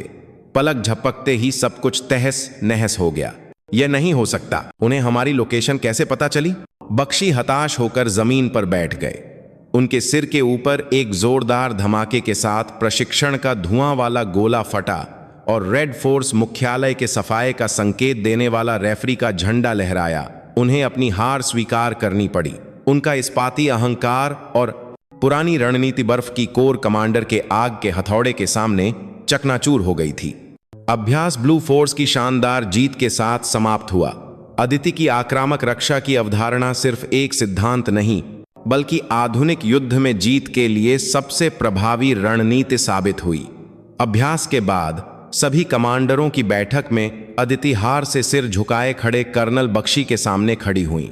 कर्नल बख्शी, आप एक अच्छे सैनिक हैं, लेकिन आप अतीत की जीतों में कैद होकर भविष्य के युद्ध को नहीं देख पाए। उन्होंने पूरे हॉल को देखते हुए कहा। फील्ड ट्रेनिंग एक्सरसाइज की शानदार सफलता ने XXI कोर का पूरा माहौल बदल दिया। लेफ्टिनेंट जनरल आदित्य के नेतृत्व पर संदेह अब श्रद्धा में बदल गया था और आक्रामक रक्षा कोर का नया मंत्र बन गया था। खासकर कर्नल राणा और युवा अधिकारियों के नेतृत्व वाले नए समूह ने अदिति पर अटूट विश्वास दिखाया। लेकिन इस सफलता के पीछे मिलिट्री पुलिस की गुप्त जांच चुपचाप लेकिन दृढ़ता से चल रही थी। जांच का नेतृत्व कर रहे प्रमुख हर रात अदिति को प्रगति की रिपोर्ट देते थे। मैडम कोर कमांडर, सैनिक मंच की पोस्ट का IP पता ट्रैक करने पर यह बेस के पास के एक साइबर कैफे का निकला है, लेकिन गुमनामी सुनिश्चित करने के लिए विदेशी सर्वर का इस्तेमाल किया गया है, इसीलिए ट्रैकिंग मुश्किल हो रही है। हम साइबर कैफे के CCTV फुटेज का विश्लेषण कर रहे हैं, लेकिन संदिग्ध की पहचान करने में और समय लगेगा। ठीक है, चुपचाप और तेजी से काम करो। अगर जल्दबाजी में जाल बिछाया तो हम सिर्फ सांप की पूंछ पकड़ पाएंगे। अदिति ने कोई बेचैनी नहीं दिखाई। वह सांप का सिर चाहती थीं। वह जानती थीं कि अगर इस तरह की साजिशों को जड़ से नहीं उखाड़ा गया तो अभ्यास की सफलता किसी भी समय रेत के महल की तरह ढह सकती है। निर्णायक सुराग एक अप्रत्याशित जगह से मिला। अभ्यास में बुरी तरह हारने के बाद निराश कर्नल अजय बख्शी को अपने एक वफादार NCO से एक चौंकाने वाली बात पता चली। उसने बताया कि लॉजिस्टिक्स विभाग के एक युवा अधिकारी को अभ्यास शुरू होने से ठीक पहले कर्नल संदीप त्यागी के कहने पर बेस के बाहर साइबर कैफे जाते देखा गया था। पहले तो यह बात महत्वहीन लगी, लेकिन इंटरनेट पर पोस्ट की सामग्री और समय के मेल खाने पर उसे शक हुआ। कर्नल बख्शी गहरे सोच में पड़ गए। कर्नल त्यागी उनके पुराने साथी थे। उन्होंने साथ मिलकर अदिति के खिलाफ शिकायतें की थीं, लेकिन भले ही वह अभ्यास में हार गए थे, उन्होंने एक सैनिक के रूप में अपनी इज्जत नहीं बेची थी। इस तरह की कायरतापूर्ण साजिश उनके सैनिक होने के आदर्शों के खिलाफ थी। कुछ दिनों तक सोचने के बाद उन्होंने आखिरकार कर्नल राणा से मिलने का फैसला किया। चीफ ऑफ स्टाफ, मुझे आपसे कुछ कहना है। बख्शी ने जो कुछ भी सुना था वह सब राणा को बता दिया। जैसे जैसे उनकी कहानी आगे बढ़ी, राणा का चेहरा ठंडा पड़ता गया। उनके सिर पर गुस्सा सवार हो गया। यह विश्वासघात की भावना थी कि उनके एक साथी ने सेना की इज्जत को मिट्टी में मिलाने वाला सबसे घिनौना काम किया था। उन कमीनों ने वह सीमा लांघ दी है जिसे पार नहीं करना चाहिए था।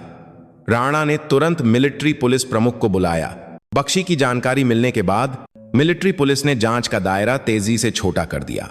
उन्होंने साइबर कैफे के सीसीटीवी फुटेज से उस युवा अधिकारी की पहचान की और उसकी हरकतों पर नजर रखी, और आखिरकार उसके निजी लैपटॉप से उन्हें एक निर्णायक सबूत मिला।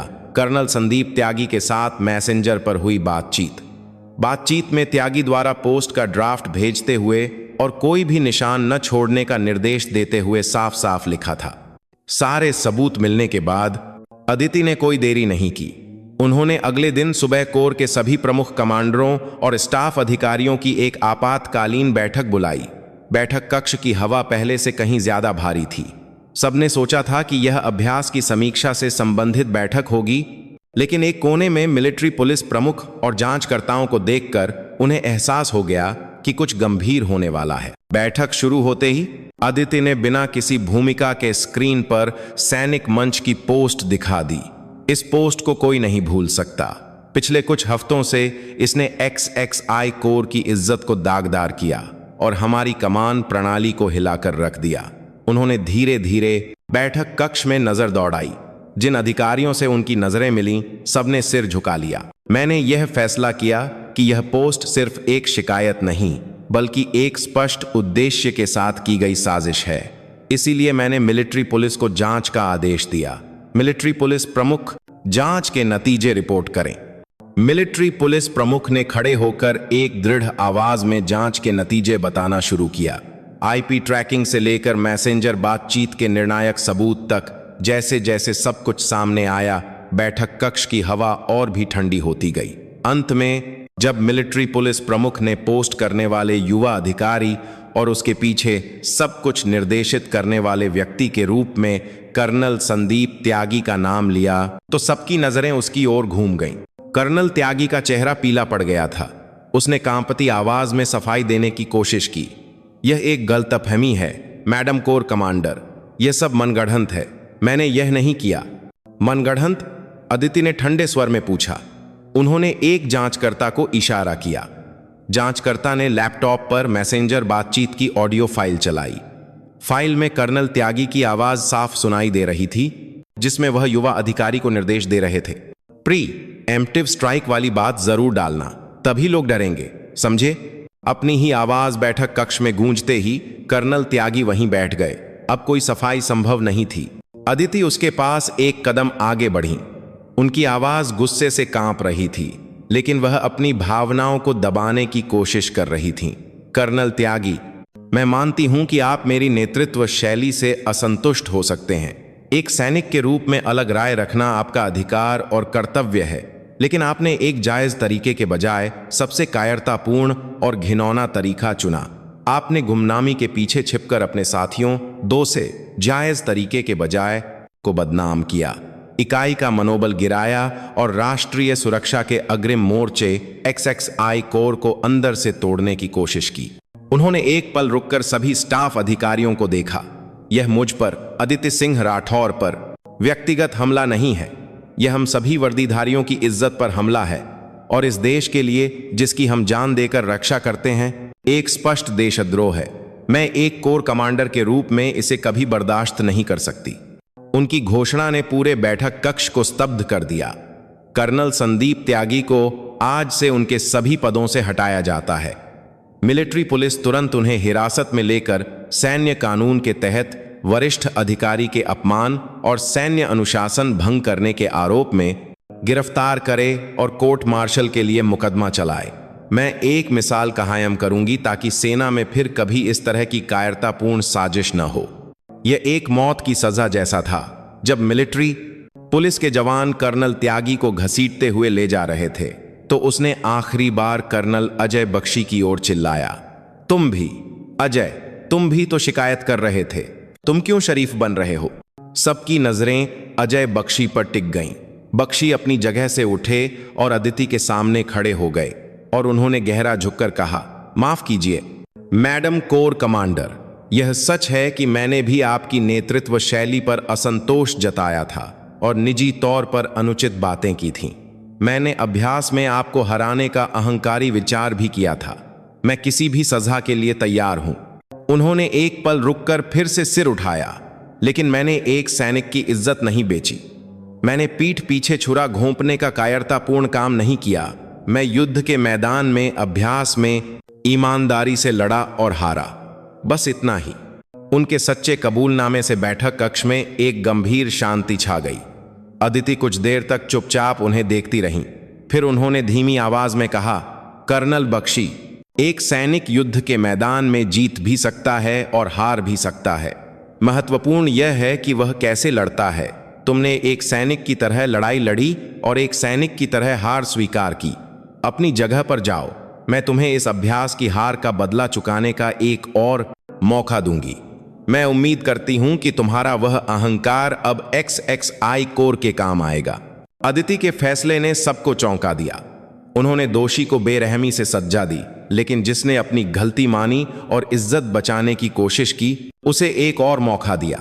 उनके इस ठंडे निर्णय और सज्जा और माफी दोनों को संभालने वाले नेतृत्व को देखकर स्टाफ अधिकारी कांप गए। बैठक खत्म होने के बाद जब सब चले गए तो कमरे में सिर्फ अदिति और विक्रम सिंह राणा रह गए।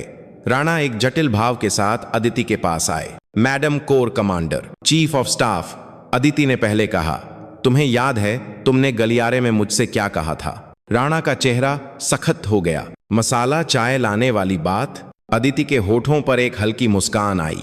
उस समय मुझे गुस्से से ज्यादा जिज्ञासा हुई थी। आखिर किस आत्मविश्वास ने तुम्हें यह कहने पर मजबूर किया? और आज मुझे इसका जवाब थोड़ा थोड़ा मिल गया है। तुम लोग सैनिक होने के सम्मान और गर्व से भरे हुए थे। बस जब वह गर्व समय के बदलाव को न समझ पाने वाले अहंकार में बदल जाता है तो कर्नल त्यागी जैसे राक्षस पैदा होते हैं। वह खिड़की के पास गईं और बाहर देखने लगीं। मैं तुम्हारे उस पुराने गर्व को तोड़कर एक नया गर्व पैदा करना चाहती थी। क्षमता और कौशल से जीतने का गर्व। किसी भी दुश्मन के सामने निडर खड़े हो सकने वाले एक मजबूत और सम्मानित सैनिक का गर्व। राणा कुछ नहीं कह सके। उन्होंने बस अपना सिर झुका लिया। यह एक वरिष्ठ अधिकारी के प्रति अनिवार्य आज्ञाकारिता नहीं थी। यह उनके संकीर्ण अतीत के प्रति एक गहरा पश्चाताप था और उस कमांडर के प्रति एक सच्चा सम्मान था जिसने उन्हें एक असली सैनिक के रूप में फिर से जन्म दिया था। छिलका उतारने की प्रक्रिया दर्दनाक थी, लेकिन उस दर्द के अंत में XXI कोर आखिरकार एक इस्पाती टीम के रूप में फिर से बन रही थी। कर्नल संदीप त्यागी की बर्खास्तगी ने XXI कोर में एक तूफान ला दिया, लेकिन उस खून ने जो धोया, वहां विडंबना यह है कि एक साफ और नई हवा बहने लगी। लेफ्टिनेंट जनरल अदिति सिंह राठौर के नेतृत्व पर अब कोई भी शक या मजाक करने की हिम्मत नहीं कर सकता था। लेकिन यह अधिकार पुराने कमांडरों द्वारा दिखाए जाने वाले पद या सत्तावाद से गुणात्मक रूप से अलग था। यह केवल क्षमता, परिणाम और न्याय अन्याय के ठंडे सिद्धांत पर बना एक मजबूत और पारदर्शी इस्पात का स्तंभ था। सबसे बड़ा बदलाव मुख्यालय के बैठक कक्ष में शुरू हुआ। पहले जहां बैठक कक्ष अदिति की एक तरफा फटकार और स्टाफ अधिकारियों की चुप्पी से भरा होता था, अब वह एक जीवंत और तीखी बहस का मंच बन गया था। स्टाफ अधिकारी अब कोर कमांडर से डरकर चुप नहीं रहते थे, बल्कि वे अपने विशेषज्ञता के क्षेत्र में अदिति की रणनीति का समर्थन करते या एक तर्कसंगत प्रतिवाद पेश करके योजना को और बेहतर बनाने पर ध्यान केंद्रित करते थे। Madam corps commander major Priya Sharma report कर रही हैं। खुफिया विभाग की मेजर प्रिया शर्मा अब और नहीं डरती थीं। उन्होंने एक आत्मविश्वास भरी आवाज में नवीनतम पाकिस्तानी सैन्य गतिविधियों पर ब्रीफिंग दी। हाल ही में दुश्मन की अग्रिम इकाइयों में सर्दियों के अभ्यास की तैयारी सामान्य से 15 दिन पहले शुरू हो गई है। खासकर ईंधन और आपातकालीन राशन का स्टॉक तेजी से बढ़ा है, जिससे यह लगता है कि यह सिर्फ एक अभ्यास नहीं बल्कि एक औचक हमले की संभावना भी हो सकती है। उनकी रिपोर्ट खत्म होते ही अभ्यास में हारने के बाद कड़ी मेहनत कर रहे operation staff officer colonel Ajay Bakhshi ने तुरंत माइक पकड़ा। उनके चेहरे पर हार की छाया के बजाय एक पेशेवर के रूप में एक स्वस्थ तनाव था। एक सुझाव है, मैं मेजर शर्मा के विश्लेषण से सहमत हूं, लेकिन दुश्मन के एक बड़े हमले के बजाय हमें सर्दियों के खराब मौसम का फायदा उठाकर विशेष बलों की घुसपैठ की संभावना पर ज्यादा ध्यान देना चाहिए। खासकर हमारी 3वीं डिवीजन के जिम्मेदारी वाले क्षेत्र में एक विशेष घाटी सर्दियों में निगरानी के लिए कमजोर हो जाती है। उस क्षेत्र में सीमा पर सतर्कता बढ़ाने के साथ साथ मैं अधीनस्थ टोही इकाइयों द्वारा घात लगाकर हमला करने की कार्रवाई को मजबूत करने का सुझाव देता हूं। यह अदिति की वृहद रणनीति में मैदानी अनुभव का एक बहुत ही व्यावहारिक और महत्वपूर्ण सुधार था। अदिति ने सिर हिलाकर बख्शी की राय स्वीकार की। अच्छा सुझाव है कर्नल, आपके सुझाव को तुरंत ऑपरेशनल आदेश में शामिल किया जाए। ऑपरेशनल योजनाएं मेज पर नहीं बनती, बल्कि आप सभी की बुद्धिमत्ता से मिलकर बनती हैं। भविष्य में भी पद और रैंक की परवाह किए बिना खुलकर अपनी राय दें। बैठक कक्ष में बह रही हवा ताजगी भरी थी। डर और जड़ता के बजाय एक साझा लक्ष्य की ओर एक स्वस्थ सहयोग और प्रतिस्पर्धा की ऊर्जा थी। इस बदलाव के केंद्र में कर्नल विक्रम सिंह राणा थे, जिन्होंने सबसे नाटकीय आंतरिक परिवर्तन का अनुभव किया था। वह अब अतीत के अहंकारी और सत्तावादी चीफ ऑफ स्टाफ नहीं थे। वह अदिति के सबसे मजबूत सहायक और उनकी ठंडी रणनीति और मैदानी हकीकत के बीच एक आदर्श पुल की भूमिका निभा रहे थे। उनके प्रचुर अनुभव और वरिष्ठता ने अदिति की तीक्ष्ण बुद्धि के साथ मिलकर XXI कोर की युद्ध क्षमता को कई गुना बढ़ा दिया था। उनके बदलाव को सबसे स्पष्ट रूप से दिखाने वाली घटना 3वीं डिवीजन की एक इन्फेंट्री कंपनी में हुई। उस कंपनी की कमांडर एक युवा महिला कैप्टन थीं, जो हाल ही में कमीशन हुई थीं। वह उत्साह से इकाई का नेतृत्व करना चाहती थीं, लेकिन दशकों से सेना में रहे एक अनुभवी हवलदार, मेजर और सूबेदारों के दबदबे और छिपे हुए तिरस्कार के कारण उन्हें नेतृत्व करने में काफी कठिनाई हो रही थी। अगर यह पुराने राणा होते तो वह कहते, एक औरत कहां से आ गई, या अगर क्षमता नहीं है तो बाहर हो जाना ही ठीक है, कहकर नजरअंदाज कर देते। लेकिन अब वह अलग थे। वह सीधे उस इकाई में गए। कंपनी कमांडर के साथ अकेले में बात करते हुए उन्होंने अपने अतीत को याद करते हुए एक सच्ची सलाह दी। तुम्हारा दर्द अब मैं थोड़ा थोड़ा समझ सकता हूं। उन्होंने खिड़की से बाहर परेड ग्राउंड को देखते हुए कड़वाहट से कहा, मैंने भी अपना पूरा जीवन पुरुषों की दुनिया में बिताया है। मैं मानता था कि महिलाएं सैनिक नहीं बन सकती, खासकर कमांडर तो बिल्कुल नहीं। यह कितनी मूर्खतापूर्ण और अहंकारी सोच थी, यह मुझे इस उम्र में समझ आया है। उन्होंने महिला कैप्टन की ओर देखा। कैप्टन, नेतृत्व बड़ी आवाज से नहीं आता। अगर तुम रैंक के दम पर किसी को दबाने की कोशिश करोगी तो विद्रोह जरूर होगा। खासकर इन पुराने और अनुभवी एनसीओ के साथ उन्हें जीतने का एक ही तरीका है। वह क्या है? Chief of staff. क्षमता से उन्हें पछाड़ दो। उनसे ज्यादा जानो, ज्यादा सटीक फैसले लो और उनसे पहले हरकत में आओ। शारीरिक प्रशिक्षण, निशानेबाजी, रणनीति, अभ्यास, किसी भी क्षेत्र में यह साबित करो कि तुम उनसे कम नहीं हो। यह दिखाओ कि तुम इसलिए सख्त और होशियार नहीं हो कि तुम एक महिला हो, बल्कि इसलिए कि तुम एक कमांडर हो। उनकी सलाह ठीक वैसी ही थी जैसी अदिति ने उनके साथ किया था। वह अब अपने कड़वे अनुभव को एक जूनियर के विकास के लिए एक सीढ़ी के रूप में इस्तेमाल कर रहे थे। और एक और बात, उनके अनुभव को नजरअंदाज मत करो। ऑपरेशन की योजना तुम बनाओ, लेकिन प्रशासन, आपूर्ति और सैनिकों के प्रबंधन में उनके अनुभव का सम्मान करो और पहले उनसे सलाह मांगो। उन्हें अपना दुश्मन मत बनाओ, बल्कि अपना दाहिना और बायां हाथ बनाओ। वही असली कमांडर है। राणा के दौरे के बाद वह कंपनी आश्चर्यजनक रूप से बदल गई। कंपनी कमांडर ने उनकी सलाह के अनुसार खुद को सख्ती से प्रशिक्षित किया और साथ ही अनुभवी एनसीओ की राय सुनी और उनका सम्मान किया। उनकी सच्चाई को महसूस करते हुए एनसीओ ने भी धीरे धीरे अपना दिल खोला और उनका अनुसरण करना शुरू कर दिया। वे उन्हें महिला कंपनी कमांडर के बजाय हमारी कंपनी कमांडर मानने लगे। यह खबर पूरी कोर में फैल गई और यह साबित हो गया कि अदिति द्वारा लाई गई नई हवा सिर्फ मुख्यालय में ही नहीं, बल्कि जमीनी स्तर पर भी सकारात्मक बदलाव ला रही थी। अदिति भी इन बदलावों को संतोष के साथ देख रही थीं। वह कभी कभी देर रात अकेले अपने कार्यालय में खड़ी होकर बाहर की रोशनियों को देखती थीं। हजारों जाने की जिम्मेदारी संभालने वाले कमांडर का अकेलापन अभी भी था, लेकिन अब उन्हें लगता था कि वह अकेली नहीं है। उनके पास ऐसे मजबूत साथी थे जो उनकी सोच को समझते थे और उनके साथ लड़ने के लिए तैयार थे। उन्होंने मेज पर रखे एक पुराने फोटो फ्रेम को धीरे से सहलाया। फोटो में उनके जैसे ही दृढ़ आंखों वाले उनके दिवंगत पिता की तस्वीर थी। वह भी जीवन भर एक सैनिक रहे थे। क्या आप देख रहे हैं पिताजी? आप जैसी मजबूत और सम्मानित सेना चाहते थे, मैं उसे यहां बना रही हूं। जैसे ही वह अपनी भावनाओं में डूबने वाली थीं, मेज पर रखा आपातकालीन हॉटलाइन फोन तीखी घंटी के साथ बज उठा।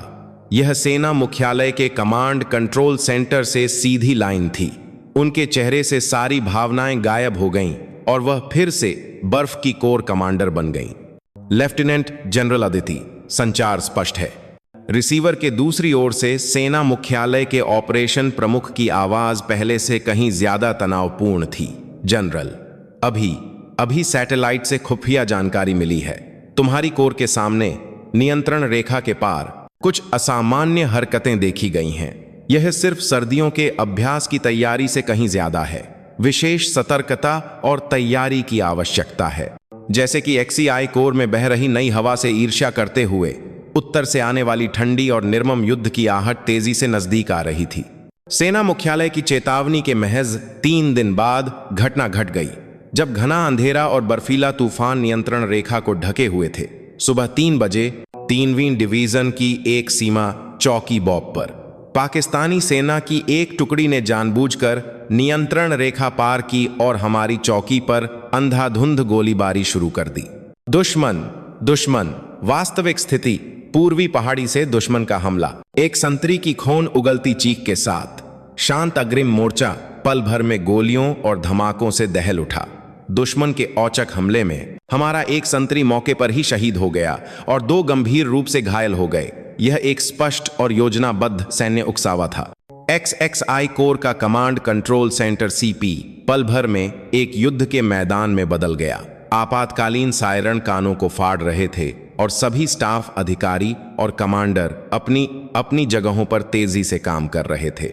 स्क्रीन पर घटनास्थल की स्थिति लाइव दिखाई जा रही थी और रिपोर्टों और आदेशों का तांता लगा हुआ था। रिपोर्ट, 3वीं डिवीजन की 7वीं कंपनी की बॉब पर दुश्मन के हमले में हमारे सैनिक हताहत। आत्मरक्षा का अधिकार लागू, जवाबी कार्रवाई शुरू, वर्तमान में गोलीबारी जारी। CP की हवा में जैसे खून और बारूद की गंध घुल गई थी। ऐसे संकट की स्थिति में कमांडर का एक एक फैसला अनगिनत अधीनस्थों की जान से जुड़ा होता है। सबकी नजरें सबसे ऊंची जगह पर स्थिर खड़ी होकर स्थिति को देख रही लेफ्टिनेंट जनरल अदिति पर थीं। उनके चेहरे पर आश्चर्य या घबराहट के बजाय एक ऐसी ठंडी शांति थी जैसे वह लंबे समय से इस पल का इंतजार कर रही हों। सेना मुख्यालय और दिल्ली से फोन की घंटियां बज रही थीं। स्थिति को और बिगड़ने से रोकें। जल्दबाजी में की गई कार्रवाई युद्ध को भड़का सकती है, इसलिए सावधानी बरतें। ये राजनीतिक विचारों से भरे लेकिन जमीनी कमांडर के लिए बेड़ियों जैसे सैद्धांतिक निर्देश थे। लानत है, हमें अभी कचार ग्रेनेड लॉन्चर और 90M रॉकेट लॉन्चर से उन कमीनों के सिर उड़ा देने चाहिए।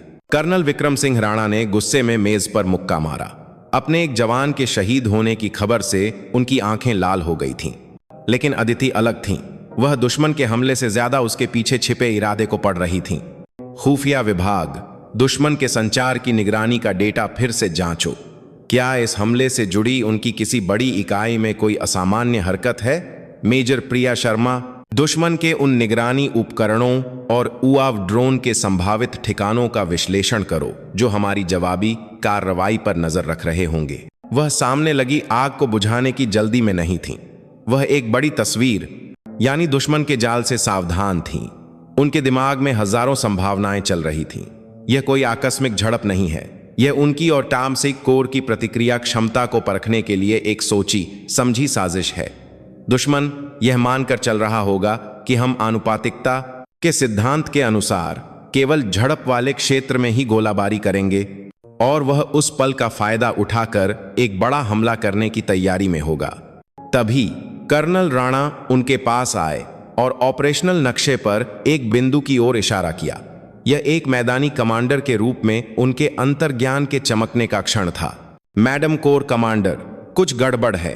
दुश्मन के हमले की जगह का कोई सामरिक महत्व नहीं है, बल्कि यह एक ऐसी जगह है जहां वे आसानी से घिर सकते हैं। यह एक चारा है। उन्होंने झड़प वाले क्षेत्र के पीछे एक पहाड़ी की ओर इशारा किया। मेरे अनुभव के अनुसार उस पहाड़ी के पीछे की घाटी तोपखाना छिपाने के लिए सबसे अच्छी जगह है। वे हमारी झड़प में उलझे होने का फायदा उठाकर वहां छिपे हुए 100 बाइसम रॉकेट लॉन्चरों से हमारी चौकी और सहायता बलों को तबाह करने की फिराक में होंगे। यह एक क्लासिक जाल है। अदिति की आंखें चमक उठीं। राणा का अंतर्ज्ञान और उनका रणनीतिक विश्लेषण बिल्कुल मेल खा रहा था। सेना मुख्यालय से आए निष्क्रिय रहने के आदेश और सामने बिछे दुश्मन के जाल के बीच उन्हें एक फैसला लेना था। संकोच का मतलब हार और ज्यादा जाने गंवाना था। सबसे अच्छी रक्षा आक्रमण है। उन्होंने माइक उठाया। उनकी आवाज सीपी के सारे शोर को शांत करने के लिए काफी दृढ़ और स्पष्ट थी। मैं कोर कमांडर इस स्थिति को एक स्थानीय झड़प से बढ़कर हमारी कोर पर एक गंभीर हमला मानती हूं। मैं सेना मुख्यालय के निर्देशों का सम्मान करती हूं, लेकिन अपने अधीनस्थों की जान और कोर की रक्षा के लिए मैं कोर कमांडर को दिए गए ऑपरेशनल नियंत्रण के अधिकार का उपयोग करती हूं। उन्होंने राणा की ओर देखा। चीफ ऑफ स्टाफ, मैं उम्मीद करती हूं कि तुम्हारा अनुमान सही हो। और फिर उन्होंने एक ऐसा आदेश दिया जिससे सब चौंक गए। आदेश जारी। झड़प में लगी 3वीं डिवीजन की 7वीं कंपनी तुरंत गोलीबारी बंद करे और अपनी चौकी में वापस लौटे। सभी जवान रक्षात्मक मुद्रा में रहें। दुश्मन की किसी भी और उकसावे की कार्रवाई का जवाब न दें। तोपखाना ब्रिगेड कमांडर, उनकी आवाज ऊंची हो गई। XXI तोपखाना ब्रिगेड तुरंत जवाबी कार्रवाई के लिए तैयार हो। क्नौ वज्र की 2 बटालियनों की गोलाबारी का लक्ष्य कर्नल राणा द्वारा बताई गई जगह C4 क्षेत्र पर साधो। हम दुश्मन के तोपखाने के ठिकाने पर प्री एम्प्टिव स्ट्राइक करेंगे। सीपी में हड़कंप मच गया। उन्होंने सेना मुख्यालय के आदेश का सीधे सीधे उल्लंघन किया था और यहां तक कि लड़ रही अपनी ही इकाई को पीछे हटने का आदेश दिया था और एक अज्ञात दुश्मन के तोपखाने के ठिकाने पर प्री एम्प्टिव स्ट्राइक का आदेश दिया। हाँ, अगर राणा का अनुमान गलत निकला तो यह संघर्ष विराम का स्पष्ट उल्लंघन होगा और एक अनावश्यक युद्ध भड़काने की कार्रवाई होगी, जिसकी जिम्मेदारी अदिति और पूरी कोर को उठानी पड़ेगी। मैडम कोर कमांडर, कृपया पुनर्विचार करें, कुछ स्टाफ अधिकारियों ने चिल्लाया। लेकिन अदिति का इरादा अटल था। कर्नल राणा ने होंठ भींचकर तोपखाना ब्रिगेड कमांडर को आदेश का पालन करने के लिए कहा। अब सारी जिम्मेदारी उन पर और अदिति पर थी। कुछ ही देर बाद रात के आकाश को चीरती हुई एक गगनभेदी आवाज के साथ XXI कोर की 9 वज्र तोपों ने एक साथ आग उगल दी। दर्जनों 155 के गोले एक चाप बनाते हुए अंधेरे में गायब हो गए। सीपी में मौजूद सभी लोग सांस रोके स्क्रीन को देख रहे थे। समय जैसे हमेशा के लिए रुक गया था। और आखिरकार थर्मल इमेजिंग स्क्रीन पर एक अविश्वसनीय दृश्य उभरा। जहां गोले गिरे थे उस C4 क्षेत्र में एक के बाद एक बड़े द्वितीयक विस्फोट हुए और रात का आकाश दिन की तरह रोशन हो गया। छलावरण के नीचे छिपे पाकिस्तानी सेना के 100 बाइसम रॉकेट लॉन्चरों का ठिकाना सटीक रूप से नष्ट हो गया था। गोलों और रॉकेटों के फटने से उठते आग के विशाल स्तंभ इस बात का सबूत थे कि राणा का अंतर्ज्ञान और अदिति का फैसला बिल्कुल सही था। दुश्मन का जाल टूट गया था और एक बड़े नुकसान को टाल दिया गया था। लोहे का यह टकराव XXI कोर की शानदार जीत के साथ समाप्त हुआ। अदिति ने अपने सब कुछ दांव पर लगाकर यह बाजी जीत ली थी।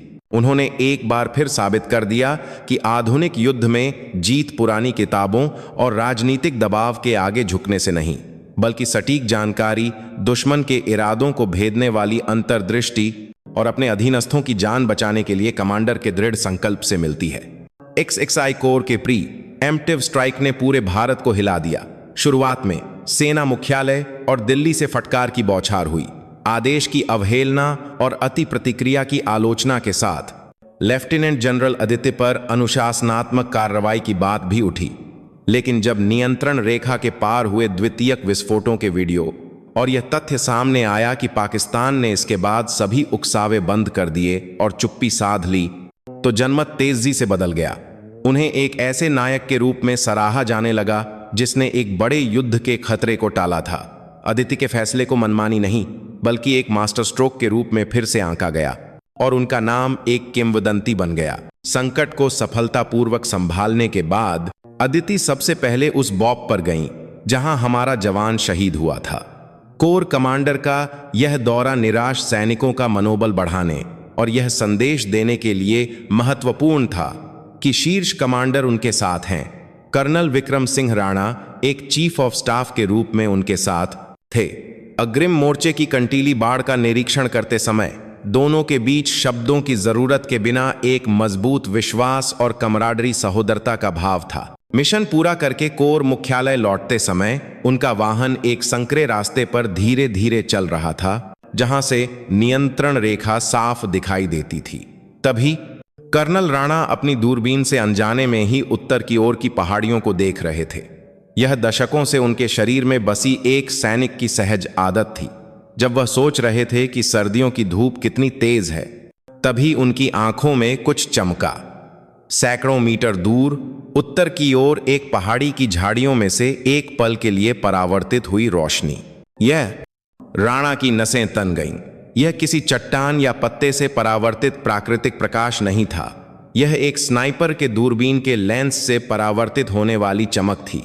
पिछली झड़प में बचा हुआ कोई दुश्मन बदला लेने के लिए छिपा हुआ था। निशाना साफ था, 3 सितारों वाला कोर कमांडर का वाहन और उसमें बैठी लेफ्टिनेंट जनरल अदिति सिंह राठौर। यह सब 1 सेकंड से भी कम समय में हुआ। सोचने या चिल्लाने का भी वक्त नहीं था। राणा के दिमाग में उनके द्वारा कहे गए पुराने शाप जैसे शब्द कौंध गए।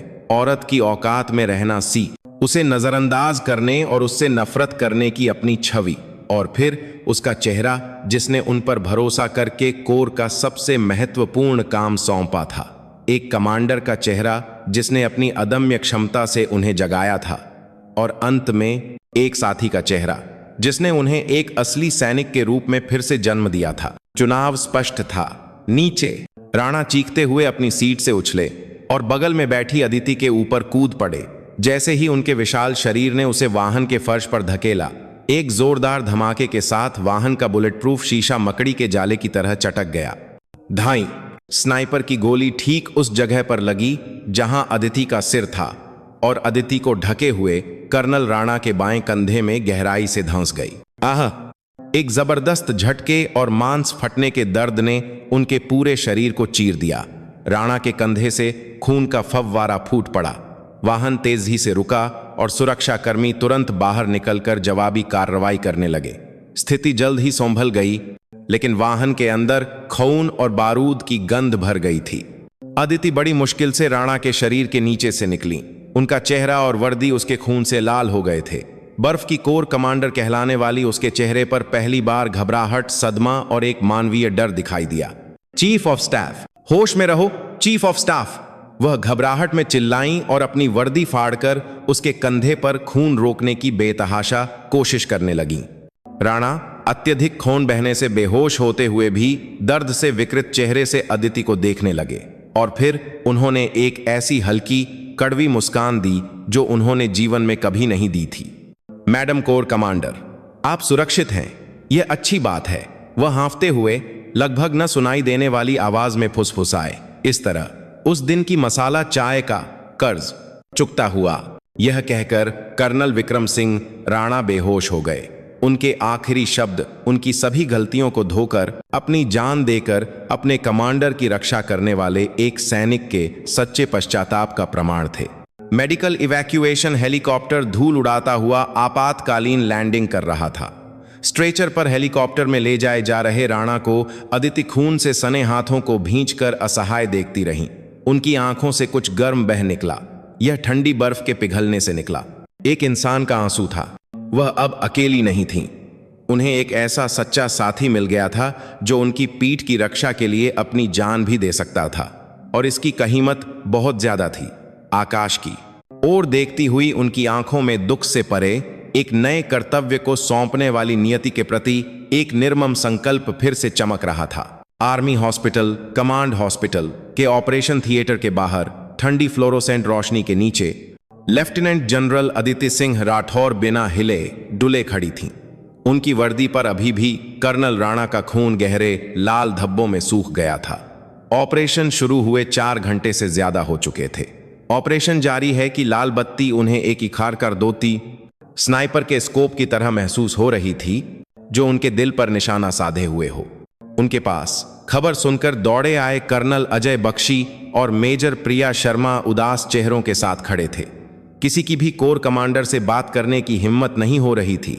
जिस बर्फ की कोर कमांडर को वे जानते थे वह वहां नहीं थी। वहां बस एक इंसान अदिति खड़ी थी जो कभी भी टूटकर बिखर सकती थी। उनके दिमाग में हजारों विचार चल रहे थे। उनके फैसले, उनके काम, उनके अस्तित्व का कारण सब कुछ एक सैनिक के खौन के सामने शक्तिहीन महसूस हो रहा था। अगर वह न होते तो आज ऑपरेशन थिएटर में वह खुद होती। जिस आदमी ने उन्हें अपमानित किया था उसी ने उनकी जान बचाई थी। इस भयानक विडंबना के सामने उनका जीवन भर का तर्क और विवेक काम नहीं कर रहा था। अंत में ऑपरेशन थिएटर का दरवाजा खुला और एक थके हुए चेहरे वाला सर्जन बाहर निकला। अदिति अनजाने में ही एक कदम आगे बढ़ गईं। उनकी आंखें एक कमांडर की नहीं बल्कि एक परिवार के सदस्य की थीं जो जीवन और मृत्यु का इंतजार कर रहा हो। ऑपरेशन सफल रहा। सर्जन के शब्दों से गलियारे की भारी हवा आखिरकार छोंट गई। कर्नल बख्शी और मेजर शर्मा ने राहत की सांस ली। गोली कंधे की हड्डी को तोड़ती हुई कुछ नसों को नुकसान पहुंचा गई है, लेकिन सौभाग्य से जान को खतरा नहीं है। पुनर्वास में लंबा समय लगेगा और यह कहना मुश्किल है कि वह सेना में सेवा जारी रख पाएंगे या नहीं। अदिति ने बिना कुछ कहे सिर हिलाया। उन्होंने कांच के पार बेहोशी से अभी तक न जागे अनगिनत ड्रिपों से घिरे राणा को देर तक देखा। उनका इस्पाती शरीर बेहद कमजोर लग रहा था। कुछ दिनों बाद कर्नल राणा के होश में आने की खबर मिली। अदिति ने अपने सभी कार्यक्रम रद्द कर दिए और फिर से अस्पताल गईं। कमरे के दरवाजे पर वह एक पल के लिए झिझकीं। क्या कहें? धन्यवाद, माफी, कोई भी शब्द उनके बलिदान के वजन को व्यक्त नहीं कर सकता था। जब वह कमरे में दाखिल हुईं तो राणा खिड़की के बाहर शून्य में देख रहे थे। उनकी आहट महसूस करते ही उन्होंने घायल कंधे के कारण मुश्किल से अपना शरीर घुमाया। पट्टी से बौंधा कंधा और पीला चेहरा बता रहा था कि उनका घाव कितना गहरा है। मैडम कोर कमांडर, उनकी आवाज बहुत भारी थी। अदिति धीरे धीरे उनके बिस्तर के पास गईं। एक अजीब सी चुप्पी छा गई। अब तबीयत कैसी है? अदिति ने बड़ी मुश्किल से पूछा। बस मरते मरते बचा हूं, राणा ने अपने खास रूखे अंदाज में जवाब दिया और फिर वह हौंस पड़े। मैडम कोर कमांडर, आपको रोते हुए देखना युद्ध के मैदान में दुश्मन के गोले गिरने से भी ज्यादा दुर्लभ दृश्य था। उसी की वजह से मैं यमलोक से वापस लौट आया। उनके इस अटपटे मजाक से अदिति के चेहरे की सख्ती थोड़ी कम हुई। उन्होंने एक कुर्सी खींची और उनके बिस्तर के पास बैठ गईं। तुमने ऐसा क्यों किया? उन्होंने पूछा। इस सवाल में हजारों मतलब छिपे थे। तुमने मुझे क्यों बचाया? तुमने ऐसी मूर्खता क्यों की? राणा ने कुछ देर खिड़की के बाहर देखा। मुझे खुद नहीं पता, उन्होंने धीरे धीरे सच्चाई से कहा। बस शरीर ने पहले प्रतिक्रिया दी। मेरा कमांडर खतरे में था। एक अधीनस्थ के रूप में मुझे जो करना चाहिए था मैंने वही किया। बस वह कमांडर आप लेफ्टिनेंट जनरल अदिति सिंह राठौर थीं। कमांडर, यह एक शब्द अदिति के दिल में चुभ गया। उसने उन्हें एक महिला के रूप में नहीं बल्कि अपने कमांडर के रूप में स्वीकार करके अपनी जान दांव पर लगा दी थी। तुमने एक सैनिक की इज्जत बचाई, अदिति ने कहा। नहीं, तुमने मुझे सिखाया कि एक सैनिक की इज्जत क्या होती है। उनकी आवाज अब बर्फ की तरह ठंडी नहीं थी। कर्नल राणा के इस बलिदान ने पूरी सेना में एक बड़ी लहर पैदा कर दी। शुरुआत में जो वरिष्ठ जनरल अदिति के नेतृत्व पर शक करते थे वे भी इस तथ्य के सामने चुप हो गए कि एक अधीनस्थ ने अपनी जान देकर अपने कमांडर की रक्षा की थी। एक व्यक्ति के सच्चे कार्य ने हजारों रिपोर्टों और जीतों से ज्यादा शक्तिशाली प्रभाव डाला था। XXI कोर अब एक ऐसी पौराणिक इकाई बन गई थी जिससे कोई भी टक्कर लेने की हिम्मत नहीं कर सकता था। जब कर्नल राणा अस्पताल में थे, अदिति कोर में लौट आईं और भी मजबूती से इकाई का नेतृत्व किया। लेकिन उनकी नेतृत्व शैली में एक सूक्ष्म बदलाव आया था। ठंडा तर्क और दक्षता अभी भी थी, लेकिन उसके नीचे अधीनस्थों के प्रति एक गर्म विश्वास और मानवीय चिंता जुड़ गई थी। इस्पात को आग और पानी से तपाया जाता है, लेकिन दूसरी बार की तपन से इस्पात में एक ऐसी लचीलापन आ जाती है जो आसानी से नहीं टूटती। वह राणा और XXI कोर सबसे कठोर परीक्षा से गुजरकर दूसरी बार तपे थे। कुछ महीने बाद अदिति रक्षा मंत्रालय की एक पदोन्नति समिति की बैठक में खुद शामिल हुई। उन्होंने वहां अपना सब कुछ दांव पर लगाकर एक अभूतपूर्व सिफारिश की। घायल और पुनर्वास में चल रहे XXI कोर के chief of staff colonel Vikram Singh Rana को ब्रिगेडियर के पद पर पदोन्नत किया जाए। बैठक कक्ष में हलचल मच गई। एक पुनर्वास में चल रहे अधिकारी की पदोन्नति, वह भी एक सितारे के लिए एक अभूतपूर्व बात थी। जनरल कर्नल राणा का बलिदान महान है, लेकिन क्या वह सामान्य रूप से अपना कर्तव्य निभा पाएंगे? एक जनरल ने आपत्ति जताई, लेकिन अदिति ने दृढ़ता से उनकी बात काटी। जनरल, आप कर्तव्य निभाने का क्या मतलब समझते हैं? सिर्फ एक स्वस्थ शरीर के साथ मेज पर बैठकर कागजों पर हस्ताक्षर करना? कर्नल राणा ने अपने पूरे शरीर से सैनिक भावना को साबित किया है और उनका अस्तित्व ही XXI कोर नहीं, हमारी पूरी सेना का मनोबल आसमान पर ले गया है। वह सिर्फ एक शरीर नहीं, बल्कि हमारी सेना की जीवित आत्मा है। उनका सितारा लगाना सभी सैनिकों को यह दिखाने का प्रतीक होगा कि हमारी सेना किस चीज को सबसे महत्वपूर्ण मानती है। उनकी सच्ची अपील और दृढ़ तर्क के सामने कोई भी विरोध नहीं कर सका। उस साल पतझड़ में कमांड हॉस्पिटल के पुनर्वास केंद्र में एक व्हील चेयर पर बैठे, मुश्किल से अपने कंधे का व्यायाम करते हुए राणा ने अपने पास आए एक आधिकारिक पत्र को देखकर सुन्न रह गए।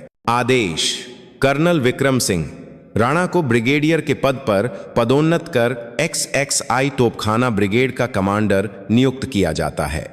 उन्होंने कांपते हाथों से अपने नाम के आगे लिखे ब्रिगेडियर शब्द को कई बार सहलाया और फिर उन्होंने खिड़की के बाहर ऊंचे पतझड़ के आकाश को देखा। उनका जीवन भर का सपना, एक सितारा। लेकिन जिस पल उन्होंने सब कुछ छोड़ दिया था, उसी पल वह सबसे अप्रत्याशित तरीके से उनके कंधे पर आ गया था। यह उनकी महत्वाकांक्षा का नहीं, बल्कि उन पर विश्वास करने वाले एक कमांडर द्वारा दिया गया सम्मान का सितारा था। उनकी आंखों से गर्म आंसू बह निकले। इस्पात इस तरह 2 बार तपकर और भी नीला और मजबूत होकर चमक रहा था। उपसंहार, पदोन्नति का असली मतलब। 1 साल बाद सर्दियों में भी XXI कोर मुख्यालय की हवा पहले से बिल्कुल अलग थी।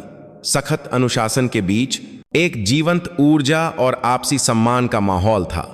लेफ्टिनेंट जनरल अदिति द्वारा बोए गए बीज अब पूरी कोर में एक विशाल जंगल बन चुके थे।